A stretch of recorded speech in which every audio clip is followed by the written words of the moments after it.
standing together, grieving together, and making sure the sacrifice of these officers is never forgotten. Reporting in Tremont, Eric Cabrera, KSL News Radio. It's not often that we see more than one officer killed in the same incident. KSL News Radio's Alexandria Bonilla continues our team coverage. It's only happened 6 times. The last one was in the 80s.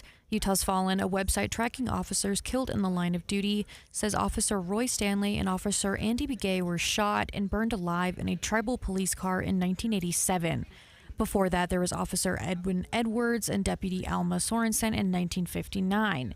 Both were killed in a head-on crash. And in 1924, Officer Brigham Honey Jr. and Officer William N. Huntsman were killed while trying to arrest an armed robber. 3 officers were killed in 1913, and the same suspect killed another 2 officers just a week later.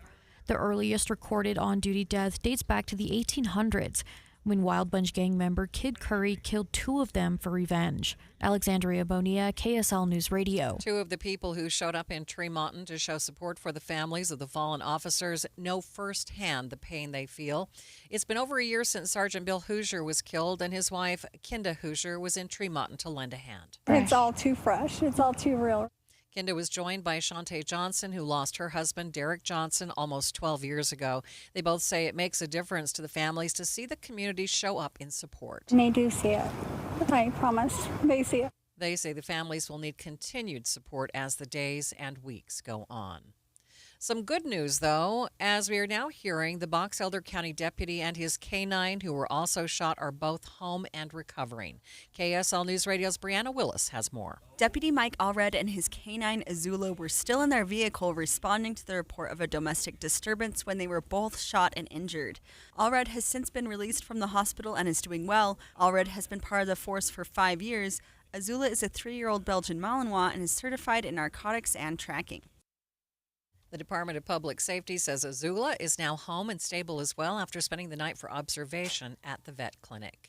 We will continue to have all the latest on this story throughout the afternoon, and make sure you stay tuned on air and follow us on social media for all of the updates. KSL's top national stories. Both President Trump and Ukrainian President Zelensky were striking optimistic notes after yesterday's summit at the White House between them and other European leaders. ABC's Ian Pannell in Ukraine has more on the main demands that Russia has that could be a barrier to a ceasefire. Russia is opposed to any idea of a NATO contingent to try and provide these security guarantees.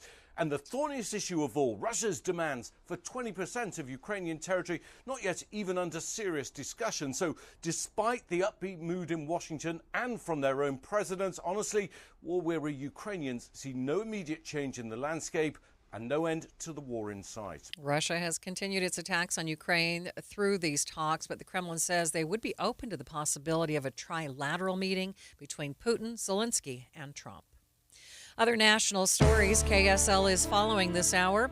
One of the Texas Democrats who left the state to delay the redistricting plan is now locked in the Texas Capitol. ABC's Brian Clark explains. The Democrats' return allowed House business to proceed, including passage of the Republican redistricting plan. The Republican majority did not forgive the quorum breakers, requiring each to consent to a public safety escort in order to leave the Capitol. Representative Nicole Collier refused. I'm tired of being pushed around and told what to do when I disagree with the actions of our government. So the Democrat who represents Fort Worth spent the night locked in the House chamber. Brian Clark, ABC News. Meanwhile, state lawmakers in California are debating an effort to favor Democrats in next year's midterm elections. Governor Gavin Newsom announced the effort to counter what's going on in Texas. In California, Democrats unveiling a new congressional map that could flip 5 Republican-held House seats. House Speaker Mike Johnson vowing to fight the move, calling it an illegal power grab. ABC's Nicole D'Antonio reporting. A red panda at the Hogle Zoo has passed away. The zoo says Kiaria's health had been declining recently because of stomach issues, which is common for red pandas in managed care. Ultimately, they decided to euthanize her. She was 8 years old. The zoo says she came from Ohio late last year and had quickly become a favorite among guests and staff. First look traffic. Good afternoon, Ricky.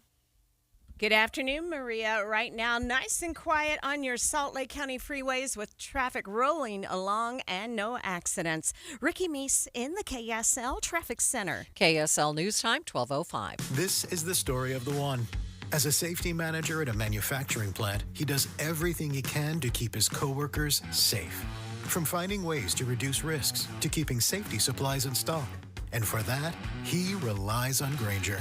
Grainger offers a broad range of quality products and next-day delivery, so he can always play it safe. Call 1-800-GRAINGER, click Grainger.com, or just stop by.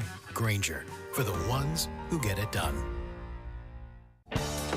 Still getting around to that fix on your car?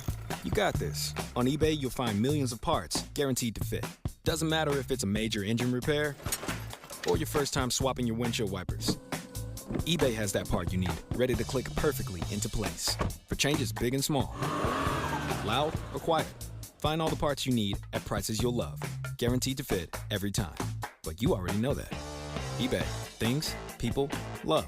Eligible items only. Exclusions apply. Hi, this is Derek Overstreet, president of the New Millennium Group and co-host of Stop Working, Start Living with KSL News Radio. Can you imagine what your life would be like if you could retire 3 to 5 years earlier than you thought possible? The things you could do, the loved ones you could spend time with, the memories that you could create. That's what our team at the New Millennium Group does. We'll walk you through the entire process every step of the way. If you'd like to get a copy of the 5-step proprietary plan that will help you retire 3 to 5 years sooner than you thought possible, give us a shout right now. 888-999-6370. That's 888-999-6370 or utahsfinancialplanner.com. Listen, most of our listeners right now have a tax problem, not a money problem. There's not enough money in Social Security Medicare as it is. Let us show you how you can significantly reduce your taxes. That's 888-999-6370, 888-999-6370, or utahsfinancialplanner.com. Thank you for joining us for Midday. Recapping our top story this half hour, a vigil will be held tonight at 8 o'clock at the Tremont City Hall for the 2 officers who were killed in the line of duty on Sunday. KSL News Time 12:08. Health officials are asking Utahns to stay out of Yuba Lake. There have been several reports of harmful algal blooms. Boating is okay, but drinking, swimming, wading, or water skiing near the North Beach is not safe. Officials say people should also be careful before paddling or eating any fish from the area. 8 community councils around Salt Lake City say they need traffic calming devices. KSL News Radio's Tammy Kikuchi has more. The Liberty Wells Community Council has asked for the stop signs, speed bumps, and traffic circles to slow down traffic for 18 years. Organizer Jeff Baer isn't hopeful their $350,000 request will be added to the capital improvement budget. He says they've asked and been denied multiple times. Never once did they come back and say, well, no, we don't do that, but how about we try this? Not once did a representative from the Transportation Department or the city come back with an option. Baer says residents don't feel safe as cars go as fast as 50 miles per hour in a 20-mile-per-hour zone. He says people use their streets as a way to avoid traffic on 7th East and State Street. Tammy Kikuchi, KSL News Radio. Hawaii, California, and Utah take the longest time to save a 10% down payment to buy an average price home. KSL News Radio's Heather Kelly explains. It will take Utahns 8 years and 5 months to save 10% for the median priced home if they earn $98,000 a year. That is the 3rd longest amount of time in the country, according to the Bureau of Economic Analysis. By contrast, those in Wyoming need the shortest time at only 2 years to save 10% if they make the average salary. Hawaiians take the longest to save 10% down payment at almost 29 years, with only $500 left over each month for all other expenses. Today, volunteers will write messages of hope on the foundation of a new home in South Jordan. St. Jude Children's Hospital Senior Area Advisor Sarah Olaswag says that this event brings them one step closer to their goal. The local family from St. Jude that will speak at the event and also sign the floor, and it's dedicating it to the children of St. Jude Children's Research Hospital. The home has been built with donated time and materials, all proceeds of the sale going to St. Jude's. This is the second year that there has been a St. Jude Dream Home Showcase in Utah, and Alice Wog believes that this will become a yearly tradition. Traffic and weather, it's brought to you by Mountain America's My Style checking account. Here's Ricky Meese. I-15 traffic looking good with no problems north or southbound, and that stretches from Ogden to Provo. The rest of your Salt Lake County freeways seeing good speeds, no problems. Just be aware that we do have construction restricting lanes of travel in Tooele County. And you may see a little bit of busy traffic northbound SR 36 Main Street going from Stansbury into Mills Junction, Saddleback, up to Lake Point and connecting to I-80. Again, a lot of construction in that area and lanes are restricted. But good news in Utah County. The traffic light at 4th North on Mountain View Corridor is now operational in Saratoga Springs, so hopefully that'll help keep traffic moving through the area again. The Good Feet store is supporting you with comfort no matter what the day brings. Find the location nearest you at goodfeet.com. Ricky Meese in the KSL Traffic Center. I've got a pair of triples, then cooler. 100 degrees today, sunny skies. We could tie a record from 2020. Tomorrow, 100 again, mostly sunny. Then it's partly cloudy on Thursday with a chance for a mountain storm. Cooler, 96. From the KSL Weather Center, I'm Matt Johnson. A lot of sunshine in downtown Salt Lake City, and right now 88 degrees. Coming up on Midday with Maria Shilaos, we are hearing of a crossing guard hit by a car in Bountiful this morning. Details on that and how to keep each other safe as kids head back to school. That's coming up, streaming live at KSLNewsRadio.com and on the app for KSL News Radio. Sponsored by At Your Service Pros. We are Utah's news, traffic, and weather station.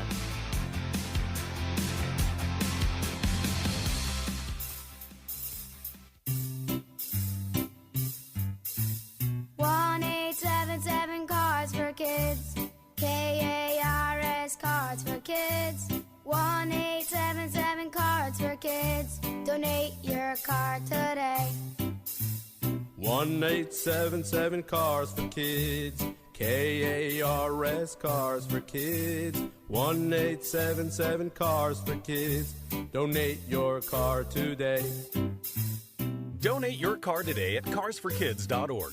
That's cars with a K. Your car, running or not, can be picked up as soon as the next day. You'll get a maximum tax deduction and a vacation voucher. 1-877 Cars for Kids. KARS Cars for Kids. 1-877 Cars for Kids. Donate your car today. Now accepting donations of land, homes, buildings, or any kind of real estate. You hear that? That's the sound of your business losing money. Legacy phone systems weren't built for today's teams. OpenPhone gives your business a smarter way to stay connected. OpenPhone lets you manage calls, texts, voicemail, and contacts all in one place so that you and your team can deliver a seamless customer experience from ring to...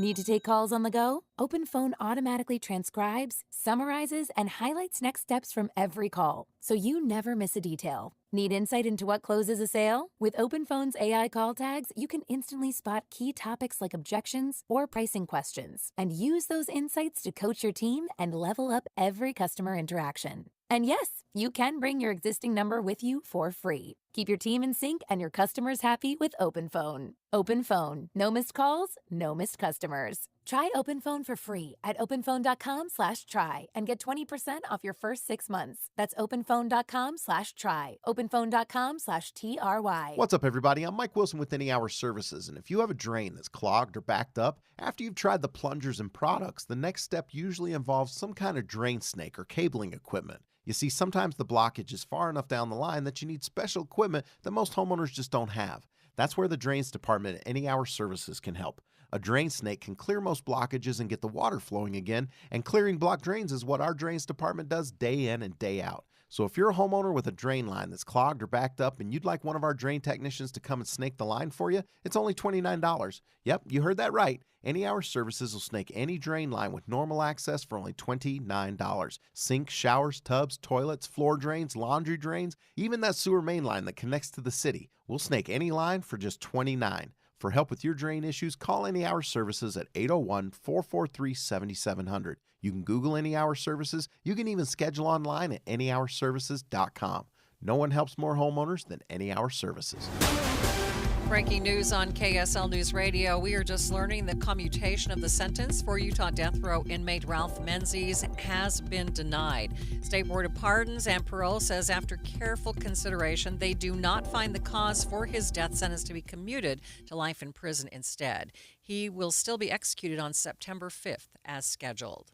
KSL News Time, 12:15. The three things you need to know this hour. First, a Blue Ribbon Community Vigil will be held tonight at the Tremont City office to honor Sergeant Lee Sorensen and Officer Eric Estrada, and will continue each evening until their funerals. I'm KSL News Radio's Eric Cabrera. Second, the Box Elder County Sheriff's Deputy and his K-9 who were shot in Tremont are now home and recovering. Third, traffic and weather together, Ricky. Kind of quiet out on the roads, whether you're traveling the freeways, main secondaries, or side streets. No problems reported in your commute for the noontime drive. Ricky Meese in the KSL Traffic Center. The heat is on today with a high that could tie a record from back in 2020. Forecasting 100 degrees, I'm Matt Johnson. Right now, 90 degrees at the KSL Common Spirit Health Studios. Time for KSL's top national stories. From ABC News, I'm Michelle Franzen. A push for lasting peace between Russia and Ukraine already facing challenges. President Trump says he wants to set up a trilateral meeting with both leaders. At the same time, Russia is carrying out fresh attacks. At today's White House briefing, Press Secretary Caroline Leavitt says the president is offering security guarantees for Ukraine in exchange for Ukraine not joining NATO, but says it will not involve U.S. troops. The president has definitively stated U.S. boots will not be on the ground in Ukraine. But we can certainly help in the coordination and perhaps provide other means of security guarantees to our European allies. The president understands security guarantees are crucially important to ensure a lasting peace. A federal judge in Miami hearing arguments today in the Florida Everglades Migrant Detention Processing Center known as Alligator Alcatraz. The judge dismissed a portion of the lawsuit over detainees' legal rights, claiming that they don't have confidential access to attorneys or to hearings in immigration court, saying the Trump administration has recently designated a Miami center as a site for their cases to be heard. Other portions of the suit, the judge says, can move forward. Two more popular weight loss drugs will now be offered at a discounted price for those who pay for them out of pocket. Novo Nordisk says the price will be slashed in half. ABC's Stephanie Ramos has details. Pharmaceutical giant Novo Nordisk is teaming up with GoodRx to offer Wegovy and Ozempic for a flat $499 a month. This is for people who qualify and who are paying cash. And yes, it's the same pre-filled auto-injector pens that many patients already use. Eli Lilly is already selling its main weight loss products for a discounted price, but it does not include the self-injector pen. An investigation underway after last night's explosion on a cargo ship in Baltimore Harbor. That ship stayed afloat, but the fire and explosion damaged the vessel. There were no injuries to the nearly 24 people on board. That blast happening near the site where the Key Bridge collapsed last year. You're listening to ABC News. Time for the KSL In-Depth. It's only the second day of school for the Davis School District, and we're already hearing of a crossing guard that was hit by a car this morning in Bountiful. Luckily, she had only minor injuries is now home recovering. Joining me now live to comment on this is John Trainer, spokesperson for AAA. And John, thanks for being with me. And what is your reaction? I mean, we're only 2 days into school. Well, listen, thank you for having me. And yes, we're 2 days into school. The beginning of school, though, is when we might not be aware of school zones for drivers, particularly those who don't have kids, who haven't been getting alerts about school starting. All of a sudden, traffic patterns will slow, they will change, and there are plenty more kids, cars, and buses on the streets. Yeah, how common is it to have crossing guards hit by cars?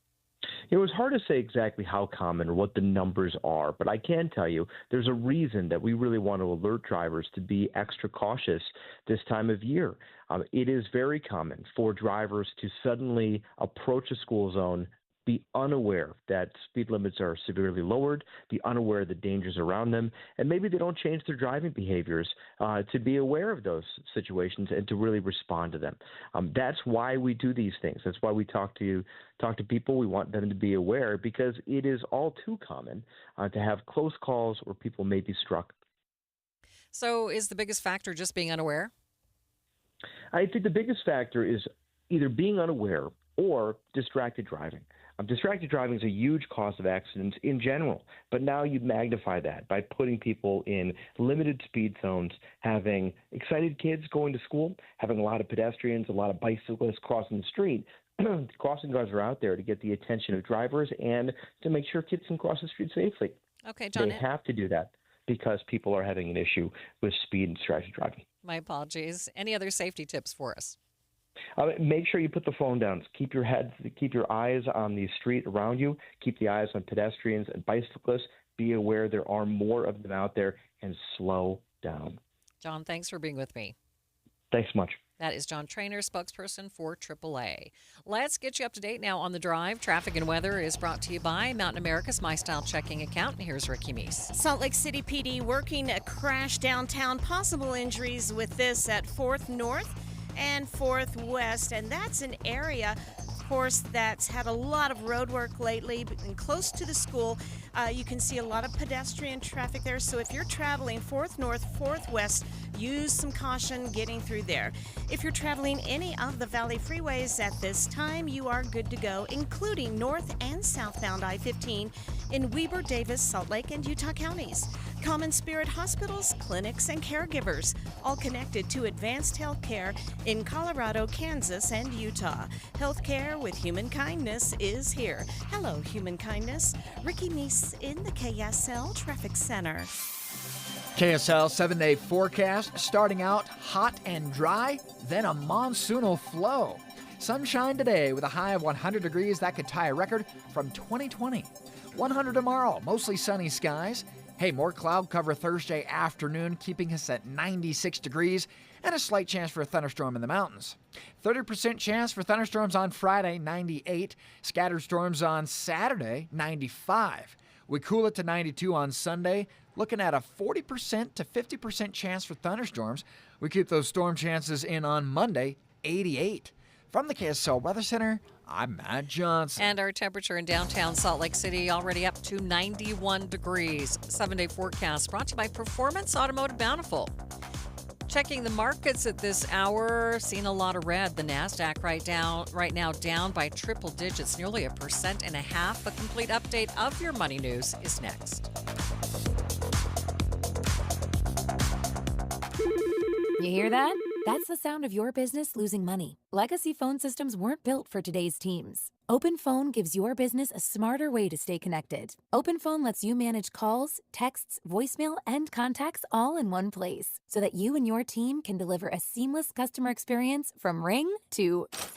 Need to take calls on the go? Open Phone automatically transcribes, summarizes, and highlights next steps from every call, so you never miss a detail. Need insight into what closes a sale? With Open Phone's AI call tags, you can instantly spot key topics like objections or pricing questions, and use those insights to coach your team and level up every customer interaction. And yes, you can bring your existing number with you for free. Keep your team in sync and your customers happy with Open Phone. Open Phone. No missed calls, no missed customers. Try Open Phone for free at openphone.com/try and get 20% off your first 6 months. That's openphone.com/try. openphone.com/TRY. A couple years ago, I was in the bathroom at the airport when I dropped my smartphone in the toilet. Not smart. I was multitasking when I should have been focused on the job at hand. Embarrassing, but I'm not alone. According to Google, 7 million other multitaskers accidentally dropped their phones into the bowl last year. A gentle reminder that right now you can get yourself a brand new Samsung Galaxy A36 absolutely free with a $35 plan from Pure Talk. The A36 comes with scratch-resistant Gorilla Glass and a battery that'll last all day, along with unlimited talk, text, and data on America's most dependable 5G network. In other words, it's tough and smart. Something to think about next time you're multitasking in the necessary. Just dial pound 250, say keyword micro to get your free phone today. You can make the switch in just 10 minutes. That's pound 250. Say micro to switch to a no-nonsense smartphone and a company that actually stands for something. Pure Talk. You worked hard for your 401k, but if you've left your job, your money might be sitting in the wrong hands. I'm Jeff Jr. with Trajan Wealth, and it's very possible that the 401k that you have had for years has hidden fees and limited investment choices. But if you're no longer with the company, that 401k may be at the mercy of your former employer. All of these things could be costing you thousands. Rolling over your 401k into an IRA can provide better investment options that align with your long-term goals. At Trajan Wealth, we're fiduciary advisors that are held to a higher standard with no hidden agenda and no hidden fees. Don't let your retirement dollars sit in an old plan, and don't roll it over to your new plan without consulting Trajan Wealth first. Call Trajan today at 801-899-7600. That's 801-899-7600. Advisory services are offered through Trajan Wealth, LLC, an SEC-registered investment advisor. KSL News Time 1225. The strike between the Flight Attendants Union and Air Canada is over. The airline said that flights will gradually restart tonight and that it will take about a week for everything to get back online. ABC's Gio Benitez has more. Air Canada was forced to cancel hundreds of flights and said that 500,000 customers were affected by the strike, both in Canada and the United States. In America, United is Air Canada's partner, and they told ABC News that very few United customers were affected. Roughly 10,000 flight attendants have been picketing over low pay. Watching Utah's money, Newsmax has agreed to pay $67 million to settle a lawsuit. The company is accused of defaming a voting equipment company by saying it was inaccurate when counting votes for the president in the 2020 election for President Trump. Now, the settlement comes after Fox News Channel paid $787.5 million to settle a similar lawsuit in 2023. 1 in 10 employers say they try to avoid Gen Z candidates. Resume.org reports it's because many of the applicants are ghosting them. 54% of hiring managers say they were ghosted by a Gen Z candidate after extending job offers. Consumer Product Safety Commission is warning the public not to buy knockoff or counterfeit Labubus. These are dolls that reportedly pose a choking hazard. Because they are cheaply made and the eyes pop out. And taking a look at your money at this moment, the Dow is down by 72 points, sitting at 44,839. S&P down by 42, and the Nasdaq down by 300 points. With interest rates and home prices still high, those who own their own homes are staying put and sprucing things up a bit. Home Depot says homeowners are putting off the bigger high capital projects like kitchen renovations and focusing on smaller, less expensive home repairs, which is helping the retailer's bottom line. The company's share price jumped 3% after reporting profits that were a little shy of what analysts had expected. What got traders buying was the fact that Home Depot stood by its earlier forecast for revenue and profit over the full year, not lowering it as some other companies have done recently. Sherry Preston, ABC News. Okay, that doll name that I just totally massacred there, Labubus, and my apologies. Some things never change. Sure, we've expanded Inside Sources to 3 hours on KSL, and it's on 9 to noon. But the news, traffic reports, and weather updates that have been a part of your ride in the car since before you can remember, always there. And that will never change. Find us in your car at 102.7 FM. Did you hear? A recent stash of $10 gold Liberty coins from the 1800s has been found. These gorgeous gold coins are as bright and shiny as the day they were struck in the late 1800s. And less than 200 of these gold coins are available. Coin experts are calling this gold find an incredible opportunity. Call 1-800-917-4635 and you are guaranteed a $10 gold Liberty coin minted by the U.S. Mint in the 1800s. But with extremely limited availability, you must call now. These gold Liberty coins from the 1800s are still in uncirculated condition. That is history you can hold in your hand. To learn more, call 1-800-917-4635. Call now and you'll receive a free American Coin Collector's Bonus Package, a $40 value, free with every order. Call 1-800-917-4635 now to secure your $10 gold Liberty coins dated from the 1800s before they sell out. That's 1-800-917-4635. Traffic and weather together. It's brought to you by Mountain America's My Style checking account. Okay, Ricky Meese, did you have girls at home? I've never heard of Labubus before. They're laughing at me in the newsroom, by the way. No, it's kind of, I'm past that time, I guess I would put it nicely. I'm too old for it. No, I don't. I wasn't You've familiar never heard with of Labubus either? Okay. No. All right, I don't feel quite so bad. What's happening in traffic? We do have some slowdowns on southbound I-15 in Draper between 123rd South and Bangerter Highway. Not really sure what's going on. I believe it's debris on the roadway. But for right now, if you are traveling that stretch of southbound I-15, just expect a little bit of slowing. And then for those who are in the downtown area, cleanup continues of an accident, and this is going to be a crash with possible injuries at 4th North and 4th West. Also, an accident called out in Murray on I-15, and this is on the northbound side near 4500 South. Whether you park it, stripe it, or pave it, GoPave Utah has your blacktop covered at GoPaveUtah.com. That's GoPaveUtah.com. Call or visit GoPaveUtah.com. Ricky Meese in the KSL Traffic Center. We're turning on the high heat today, folks. 100 degrees is the forecast, sunny skies. We could tie a record at 100 from back in 2020. 73 in the overnight, mostly clear skies, bumping back to 100 for your Wednesday afternoon, mostly sunny. Into Thursday, 96, partly cloudy, and a mountain storm possible. From the KSL Weather Center, I'm Matt Johnson. A lot of sunshine, 91 downtown. You're listening to Midday with Maria Shilaos on KSL News Radio, 102.7 FM and 1160 AM. Good afternoon. KSL News Time 1230. KSL's top story this hour. The execution for death row inmate Ralph Menzies will go on as planned. State Board of Pardons and Parole says after careful consideration, they are denying Menzies' commutation petition. They say they do not find the cause for his death sentence to be commuted to life in prison instead, so he will be executed on September 5th as scheduled. KSL's legal analyst and the co-host of Inside Sources, Greg Skordas, will join me in just a few minutes for further analysis.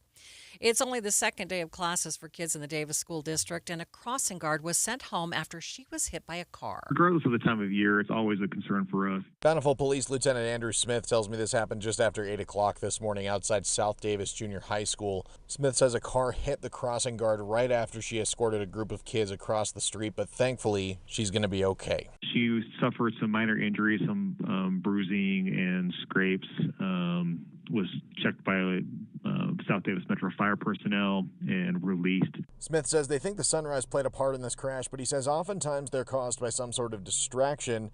And with kids back on the streets and more traffic around schools, Smith says drivers have to be focused. When you're in the driver's seat, your primary focus should be driving.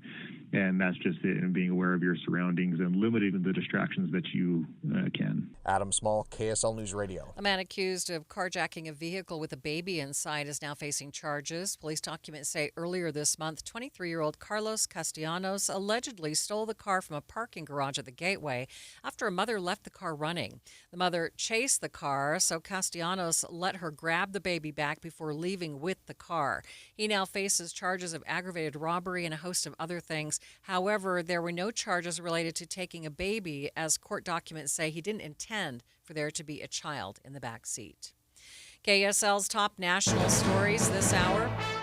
The Justice Department missed today's deadline to comply with a subpoena for documents related to convicted sex offender Jeffrey Epstein. But yesterday, former Attorney General Bill Barr testified behind closed doors as the first witness in the committee's investigation. The committee has also subpoenaed the Clintons, several former FBI directors, and several former attorneys general. ABC News Justice Department reporter Alex Mallon has more. It's really unclear, for instance, why they didn't subpoena former FBI Director Chris Wray among all of the former attorneys general and former FBI directors that they did subpoena. It's also unclear why they didn't subpoena former Attorney General Gonzalez, who was actually the Attorney General at the time that Jeffrey Epstein inked his so-called sweetheart plea deal that allowed him to escape federal prosecution back in the 2000s. The chair of the Republican-led House Oversight Committee says the records are expected to be ready on Friday. Other national stories KSL is following. President Trump is working to arrange a meeting between Vladimir Putin and Volodymyr Zelensky to discuss ending the war in Ukraine. Mr. Trump says the U.S. would support European security guarantees to prevent future invasions. We don't have any details on what's being discussed, but European leaders are expressing cautious optimism about the talks. Even though Hurricane Erin won't make landfall on the U.S. mainland, forecasters say its effects will be felt up and down the East Coast. ABC News Chief Meteorologist Ginger Z has more. Right now, the tropical storm force winds extend more than 200 miles outside the center, and as tropical systems go to the north, they get bigger, meaning their wind field gets bigger, and this one's going to push a ton of water, and that's why these high surf advisories is where I want to start. For the Outer Banks, really strong wording. Extreme beach and coastal damage is likely. High surf and rip currents could hit coastlines from Long Island to the Carolinas, and some residents in the Mid-Atlantic have already been evacuated and boarded up their homes. The commissioner of Major League Baseball is once again talking about expansion, and Salt Lake City shows up on a lot of expansion lists. KSL News Radio's Randall Jepson has more. Commissioner Rob Manfred, he made an appearance on the Little League Classic broadcast Sunday night on ESPN, and one topic was expansion. I think if we expand, it provides us with an opportunity to geographically realign. And when you look at expansion lists by baseball writers around the country, Nashville always seems to be on top. But Salt Lake City is usually right there in the top 5. Hans and Scotty G on the KSL Sports Zone say Big League Utah and the Miller Group, they've been working to get a team and they know what it takes. They're intelligent. They know what it costs. They know what the commitment is. Manfred says he wants to name 2 expansion teams before he retires. That would be in 2029. And reports say whoever gets a new team, they'd likely end up paying an expansion fee in the $1 billion range. Randall Jepson, KSL News Radio. First look traffic. What's happening on the roads, Ricky? Emergency crews have arrived on the scene of this accident in Murray on northbound I-15 near 4500 South, actually just after it. They are blocking a left lane of travel. Ricky Meese in the KSL Traffic Center. KSL News Time, 12:36. After losing more than 40 pounds with the help of Salt Lake City Fat Loss, I know just how difficult it is to keep the weight off. And that's the great thing about Salt Lake City Fat Loss. They don't just abandon you after you've lost the weight. They help to make sure they're going to maintain the weight with a number of different resources. Now, this is a great program. If you are thinking about losing weight, this is a great program to check out because I've loved it because for the first time I didn't have to exercise for over an hour a day to boost my metabolism. Secondly, it's all natural, no injections, surgery, or pills, and it costs a lot less than other programs because there aren't extra things that you're forced to buy, things like bars, breakfast bars, things like that. Again, I've lost more than 40 pounds. I'm in maintenance. Their app is helping me stay on track. You can stay accountable with their app as well. And this app is great. Not only does it help keep you accountable, but it gives you great resources, inspiration, recipes to make sure you don't get bored with the food you eat. Find out more about how you could save $200 now, slcfatloss.com, or call them 801-450-1882, slcfatloss.com, slcfatloss.com. I'm still going for it, even with higher stroke risk from atrial fibrillation, and a regular heartbeat not caused by a heart valve problem. Over a 3-year study, Eliquis apixaban tablets reduced stroke risk better than warfarin, and over 97% of Eliquis patients did not experience a stroke. A first stroke occurred in 2.9% of warfarin patients versus 2.3% of Eliquis patients. Don't stop prescription Eliquis without asking your doctor. Stroke risk may increase. Eliquis can cause serious and potentially fatal bleeding. Don't take if you have an artificial heart valve, abnormal bleeding, or antiphospholipid syndrome. While taking, you may bruise more easily or bleed longer. A spinal injection increases blood clot risk, which may cause paralysis. Get medical help right away for unexpected bleeding or bruising, or back pain, tingling, numbness, muscle weakness, or incontinence. Aspirin products, NSAIDs, SSRIs, SNRIs, and blood thinners increase bleeding risk. Tell your doctor about planned medical or dental procedures. Learn more at Eliquis.com or call 1-855-ELIQUIS. Breaking news. We now know the cause of the fire at the Fear Factory haunted house in July. Salt Lake Fire Department inspector determined the homeless encampment on the neighboring Union Pacific property was the source of that fire. Luckily, there was only damage to a small outlying structure, so Fear Factory will open as originally scheduled on Friday, September 12th. A man is facing arson charges after being accused of starting the old dump fire. KSL News Radio's Alexandria Bonilla reports. The fire stretched 50 acres and threatened multiple homes just north of Hurricane. Police documents show multiple people in the area called police and told them they saw an arsonist down in the canyon, riding his bike to multiple locations and lighting a fire at each one. One person even took a photo of him in the act. Emergency dispatch also got a call from a man insistent they not send officers, just help, because he was lost in the area. That man happened to be the one in the photo and the one suspected of starting the fire. Bradley Edward Belmore is now facing 3 arson charges, causing more than $5,000 in damages. Alexandria Bonilla, KSL News Radio. The Buckley Draw Fire is still burning on the mountains above Provo. It now spans more than 420 acres and is 0% contained. UNO Wasatch Cache National Forest Service says there isn't an increased threat to homes, but the trails in the area are still closed. The Salt Lake City Downtown Alliance says payments to employees who worked at the businesses destroyed by the Main Street fire will start going out today. Around 200 employees are out of a job because of that fire. Downtown Alliance says it hasn't raised $430,000 to help employees and business owners get back on their feet yet, but they say they're still $70,000 away from meeting that goal.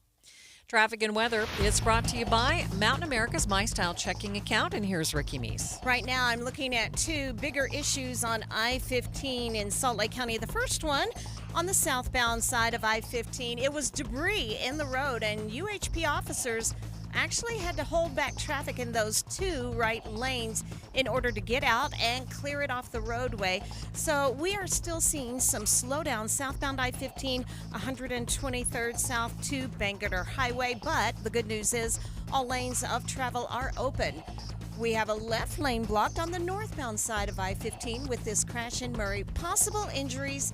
Medics are on the scene, and this is just after 4500 south. With that left lane blocked, we're starting to see traffic get bogged down and slow in the area. Where mountaintops meet motivation, Snow Pine Lodge in Alta offers a stunning, distraction-free setting for your next leadership retreat or client hospitality. Mention KSL and get 20% off Snow Pine catered food. Visit snowpine.com. Ricky Meese in the KSL Traffic Center. Alrighty, folks, working with some hot weather today. 100 the high, we could tie a record, sunny skies. Tomorrow, mostly sunny, 100 again. A little bit cooler on Thursday, 96, partly cloudy skies with a chance for a mountain thunderstorm. From the KSL Weather Center, I'm Matt Johnson. And right now, 91 degrees in downtown Salt Lake City. And coming up on midday, Tremont today holding a vigil for the community to mourn the loss of 2 officers who were killed over the weekend. We will talk to the council member, Brett Rode, about how the community is coming together.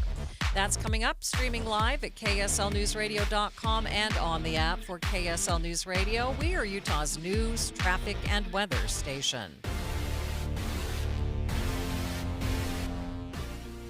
At Trio Senior Living, older adults aren't slowing down. They're just getting started. The Prime Fit Wellness program expands wellness beyond the gym into every aspect of community life. Whatever your goals, the team at Trio Senior Living has got your back, so you can put your best foot forward. Call 801-475-4004 today to schedule your personal visit. This is the story of the one. As a lineman, he does whatever it takes to keep the power on in his community. And he wants a partner like Grainger who does the same. Grainger offers the professional-grade products he needs, from voltage detectors to harnesses to hard hats, plus fast, dependable delivery, so he can rise to every challenge. Call 1-800-GRAINGER, click Grainger.com, or just stop by. Grainger, for the ones who get it done. This is the story of the one. As a safety manager at a manufacturing plant, he does everything he can to keep his coworkers safe. From finding ways to reduce risks to keeping safety supplies in stock. And for that, he relies on Grainger. Grainger offers a broad range of quality products and next-day delivery, so he can always play it safe. Call 1-800-GRAINGER, click Grainger.com, or just stop by. Grainger, for the ones who get it done. KSL offers the best daily newsletter in the state. It's the 3 things you need to know. Every weekday, we deliver quality and relevant content to your inbox. No ads, no spam, just the 3 things you need to know to be informed about the world around you. Subscribe today. Visit KSLNewsRadio.com or text the word inbox to 57500. That's inbox to 57500. If you need new windows and you live in Utah, there's only one choice. There are other window companies, but they're more expensive and their windows aren't made in Utah for Utah's ever-changing climate. Advanced Window Products has been building state-of-the-art windows right here in Salt Lake for 39 years. And since they're the factory, they cut out the middleman and you save 30, even 40% on new windows. Plus, right now as they book for fall, Advanced Windows will give you $2,500 off on 10 windows or more. They build the windows, install the windows, and guarantee them for life. And since they're right here in Utah, if you have a problem years from now, just call them. They'll come over. Advanced Windows offers 0% financing, buy now, pay later. They're affordable. Get your new windows and get the energy savings before we get to winter. $2,500 off. Call them, 801-850-9100. That's 801-850-9100, or go to advancedwindows.com. KSL News Time, 1245. The three things you need to know this hour. First, a school crossing guard was injured after getting hit by a car in Bountiful this morning, and this is only the second day of the new school year. I'm KSL News Radio's Adam Small. Second, the Salt Lake Fire Department inspector has determined the Fear Factory fire in July was started at a homeless encampment nearby. Third, traffic and weather together, Ricky. Residual delays from debris in the road southbound I-15 going through Draper between 114th and Bangerter Highway, and northbound I-15. Some of the emergency crews are pulling away as we speak in Murray with this accident after 4500 South. Ricky Meese in the KSL Traffic Center. Triple digits in the forecast today and tomorrow afternoon, then a push of monsoon moisture. I'm Matt Johnson. A lot of sunshine, 91 degrees at the KSL Common Spirit Health Studios. Time now for KSL's top national stories. ABC News, I'm Michelle Franzen. President Trump says U.S. troops would not be involved in Ukraine if the U.S. offers security guarantees to Ukraine as part of a peace plan between Ukraine and Russia. The White House says President Trump is working to set up a meeting between Ukraine's president and Russia's leader. It comes as Russia continues to carry out attacks in Ukraine, targeting civilians. President Trump earlier appears to have backtracked from a warning that Russia would face severe consequences if the fighting continued. The severe consequences threat that President Trump had been talking about for weeks if Vladimir Putin did not agree to a ceasefire, that appears to be off the table. So Putin seems to have gotten a lot of things he's wanted in the last few days. The question would be, why would he meet with Zelensky at this point? And maybe he can just keep slow walking this and drag this out for further time now. ABC's Karen Travers. Hurricane Aaron still churning in the Atlantic, downgraded to a Category 2 storm. The massive bands, though, leading to dangerous rip currents along the East Coast this week. This is ABC News. Time now for the KSL In-Depth. The community vigil is scheduled tonight at 8 o'clock for the two officers who were shot and killed in Tremont this weekend. Now, it'll be a time to mourn Sergeant Lee Sorensen and Officer Eric Estrada. Joining me now live is Tremont Councilmember Brett Road. Thank you so much for being with me. Thank you. Tell us about tonight's vigil. Well, we're going to get together in front of the city building at 8 o'clock. We're going to cut some blue ribbons, and we're going to just kind of hold a vigil where the citizens can get together and honor these great officers. And then we're going to take those ribbons. Tomorrow we have a county fair, and we have this huge parade that goes down right in front of the vigil. And so as part of that parade, we want to have blue ribbons all along the path. And so we're going to go and set up those blue ribbons as part of that vigil. Describe why this vigil is so important to the community. Well, this has never happened. And this is such a tragedy to this community. It's just been heart-wrenching. And we just feel so strongly that the people need to get together and be able to come together. Last night when the procession came through, it was amazing the amount of people that supported this city and that supported, most importantly, these officers. Yeah, it was touching. Describe for us what the mood has been like in Tremont over the last couple days. It's gone from total shock and chaos to, it's hard to define the unity and the way that this community's come together. I saw a guy at lunch today, and he made that same comment. He said, he's lived here his whole life, and he said, I've never seen a community back up an event like they did last night. The people of this area really support these officers in our police department. I appreciate your time. Thank you for being with me today. Thank you so much. And live on the KSL Newsline is Tremont Council member Brett Rode. And again, that vigil will start at 8 o'clock tonight. Traffic and weather, it's brought to you by Mountain America's My Style checking account. And here's Ricky Meese. Still some busy and slower traffic southbound I-15 in Draper. It's all left over from some debris that was on the road. Had to be cleared. Traffic was temporarily stopped for just a bit, but crowded and a little slow from 114th south to just past Bangor Highway.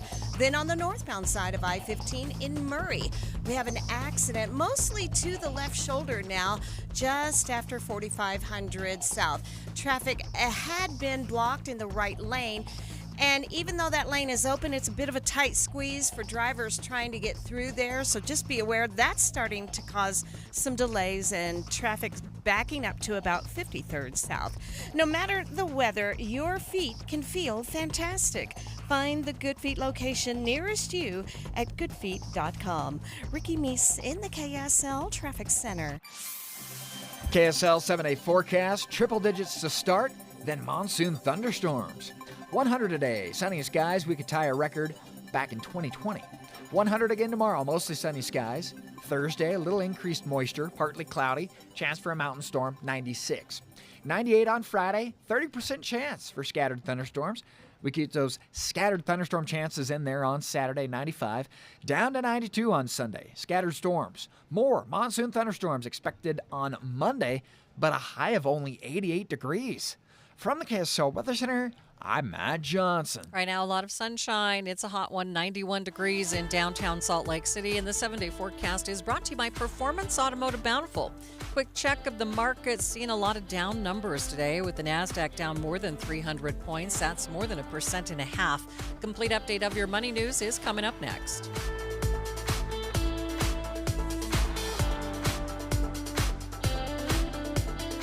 The Salt Lake Chamber is Utah's voice for business. Okay, that sounds great, but what does it really mean? Well, as Utah's largest and longest-standing business association, they support and champion community prosperity throughout the state. And if you're in business, well, that's a very good thing for you. Be sure to listen to the Chamber's Speaking on Business, weekdays at 7:20, 11:55, and 5:20 p.m. on KSL News Radio. You've built the dream, the home, the lifestyle, the legacy. Now it's time your windows and doors reflect that same $1 million standard. Whether you're designing a stunning custom home or upgrading the one you've loved for years, Peach Doors and Windows is here to bring that vision to life with precision, style, and craftsmanship. The Peach specialty? High-end custom windows and doors that don't just fit your space, they elevate it. From sleek modern lines to timeless elegant finishes, they offer the kinds of craftsmanship that truly complements a $1 million space. And with Peach, the process is easy. No pressure, no gimmicks, just knowledgeable experts helping you find solutions to turn your someday project into right now. Visit their spacious showroom, get inspired, and create something beautiful together. Peach Doors and Windows for the $1 million home you live in and the $1 million feeling you deserve. Visit peachdoorsandwindows.com or call 801-566-1255 today. That's Peach Windows and Doors. Give them a call, 801-566-1255. Tim Jr. here from RGS Exteriors. I want you to know that it's the little things that count. Any remodeler can say they treat customers right when it comes to siding, gutters, windows, and exteriors. It's hard to know for sure. If a contractor uses cheap generic nails instead of super grippy ridge shaft nails for your siding, would you even know? If they use cheap $4 caulk to install your new windows instead of paying $9 a tube for the good stuff, could you tell by looking? It all comes down to the details and trust. At RGS Exteriors, we only do things one way, the right way. We never cut corners. We never skimp on details. We never do less than the job requires. That's why we offer our industry's exclusive 10-year everything guarantee. And it's why we have the happiest customers. If you need any gutters, siding, or replacement windows, call RGS Exteriors at 801-280-3110 or visit rgsutah.com. That's 801-280-3110 or online at rgsutah.com. Any Hour Services can make sure your AC keeps you cool this summer. Whether you need a tune-up, repair, or just a second opinion about replacing it, call Any Hour Services or visit anyhourservices.com. KSL News Time, 12:54. A major American manufacturer announced more than 200 job cuts. John Deere is blaming the struggling ag economy for a round of job cuts, saying it's impacted equipment orders. 238 employees are losing their jobs. Harvester Works in East Moline, Illinois, made up almost half of the affected employees. Another facility in Moline and a Waterloo, Iowa foundry also saw job cuts. The terminated employees are eligible to be recalled for future openings. That is ABC's Brian Clark reporting. Watching Utah's money, Las Vegas resorts and convention centers are reporting fewer tourists compared to last year, especially from abroad. City welcomed just under 3.1 million tourists in June, an 11% drop compared to the same month in 2024. Some officials are blaming the Trump administration's tariffs and immigration policies for the decline. The Food and Drug Administration is warning people don't eat Great Value's raw frozen shrimp because it might be radioactive. U.S. customers and the U.S. Custom and Border Protection detected radioactive material in shipping containers at multiple ports and found some of the frozen shrimp also tested positive. Officials say no radioactive shrimp are in the food supply, but they are recalling all products just in case. Trader Joe's extremely popular mini canvas tote bags are coming back this fall, and they're coming back in new fall colors. Spring versions of the bags went viral last year with people waiting in line for hours just to grab one. No word on when they will be available. And taking a look at your money at this moment, the Dow down by 64 points, sitting at 44,848. S&P is down by 44. The NASDAQ down by 317 points. Not every victory has fireworks. Sometimes it's a quiet win, like tying your shoes without gasping, walking upstairs without pausing, or being able to sit cross-legged on the floor and play with your kids. That's what soda gave me. I lost 82 pounds in just 16 weeks. And with it went the weight, the aches, the excuses. But what I gained, confidence, energy, time, and a version of myself I thought was long gone. Soda didn't overwhelm me with rules or leave me starving. I ate real food. I learned what my body needed. And the personal nutritionist, game changer. They were there with answers, encouragement, and real solutions. If you're looking for your own quiet win, this is your moment. If it worked for me, it will work for you. Go to SodaWeightLoss.com, click the Request a Nutritionist callback. It's time. You can do it. SodaWeightLoss.com. SOTA, SodaWeightLoss.com. Soda is, say it with me, state of the art. I'm still going for it, even with higher stroke risk from atrial fibrillation, an irregular heartbeat not caused by a heart valve problem. Over a 3-year study, Eliquis apixaban tablets reduced stroke risk better than warfarin, and over 97% of Eliquis patients did not experience a stroke. A first stroke occurred in 2.9% of warfarin patients versus 2.3% of Eliquis patients. Don't stop prescription Eliquis without asking your doctor. Stroke risk may increase. Eliquis can cause serious and potentially fatal bleeding. Don't take if you have an artificial heart valve, abnormal bleeding, or antiphospholipid syndrome. While taking, you may bruise more easily or bleed longer. A spinal injection increases blood clot risk, which may cause paralysis. Get medical help right away for unexpected bleeding or bruising, or back pain, tingling, numbness, muscle weakness, or incontinence. Aspirin products, NSAIDs, SSRIs, SNRIs, and blood thinners increase bleeding risk. Tell your doctor about planned medical or dental procedures.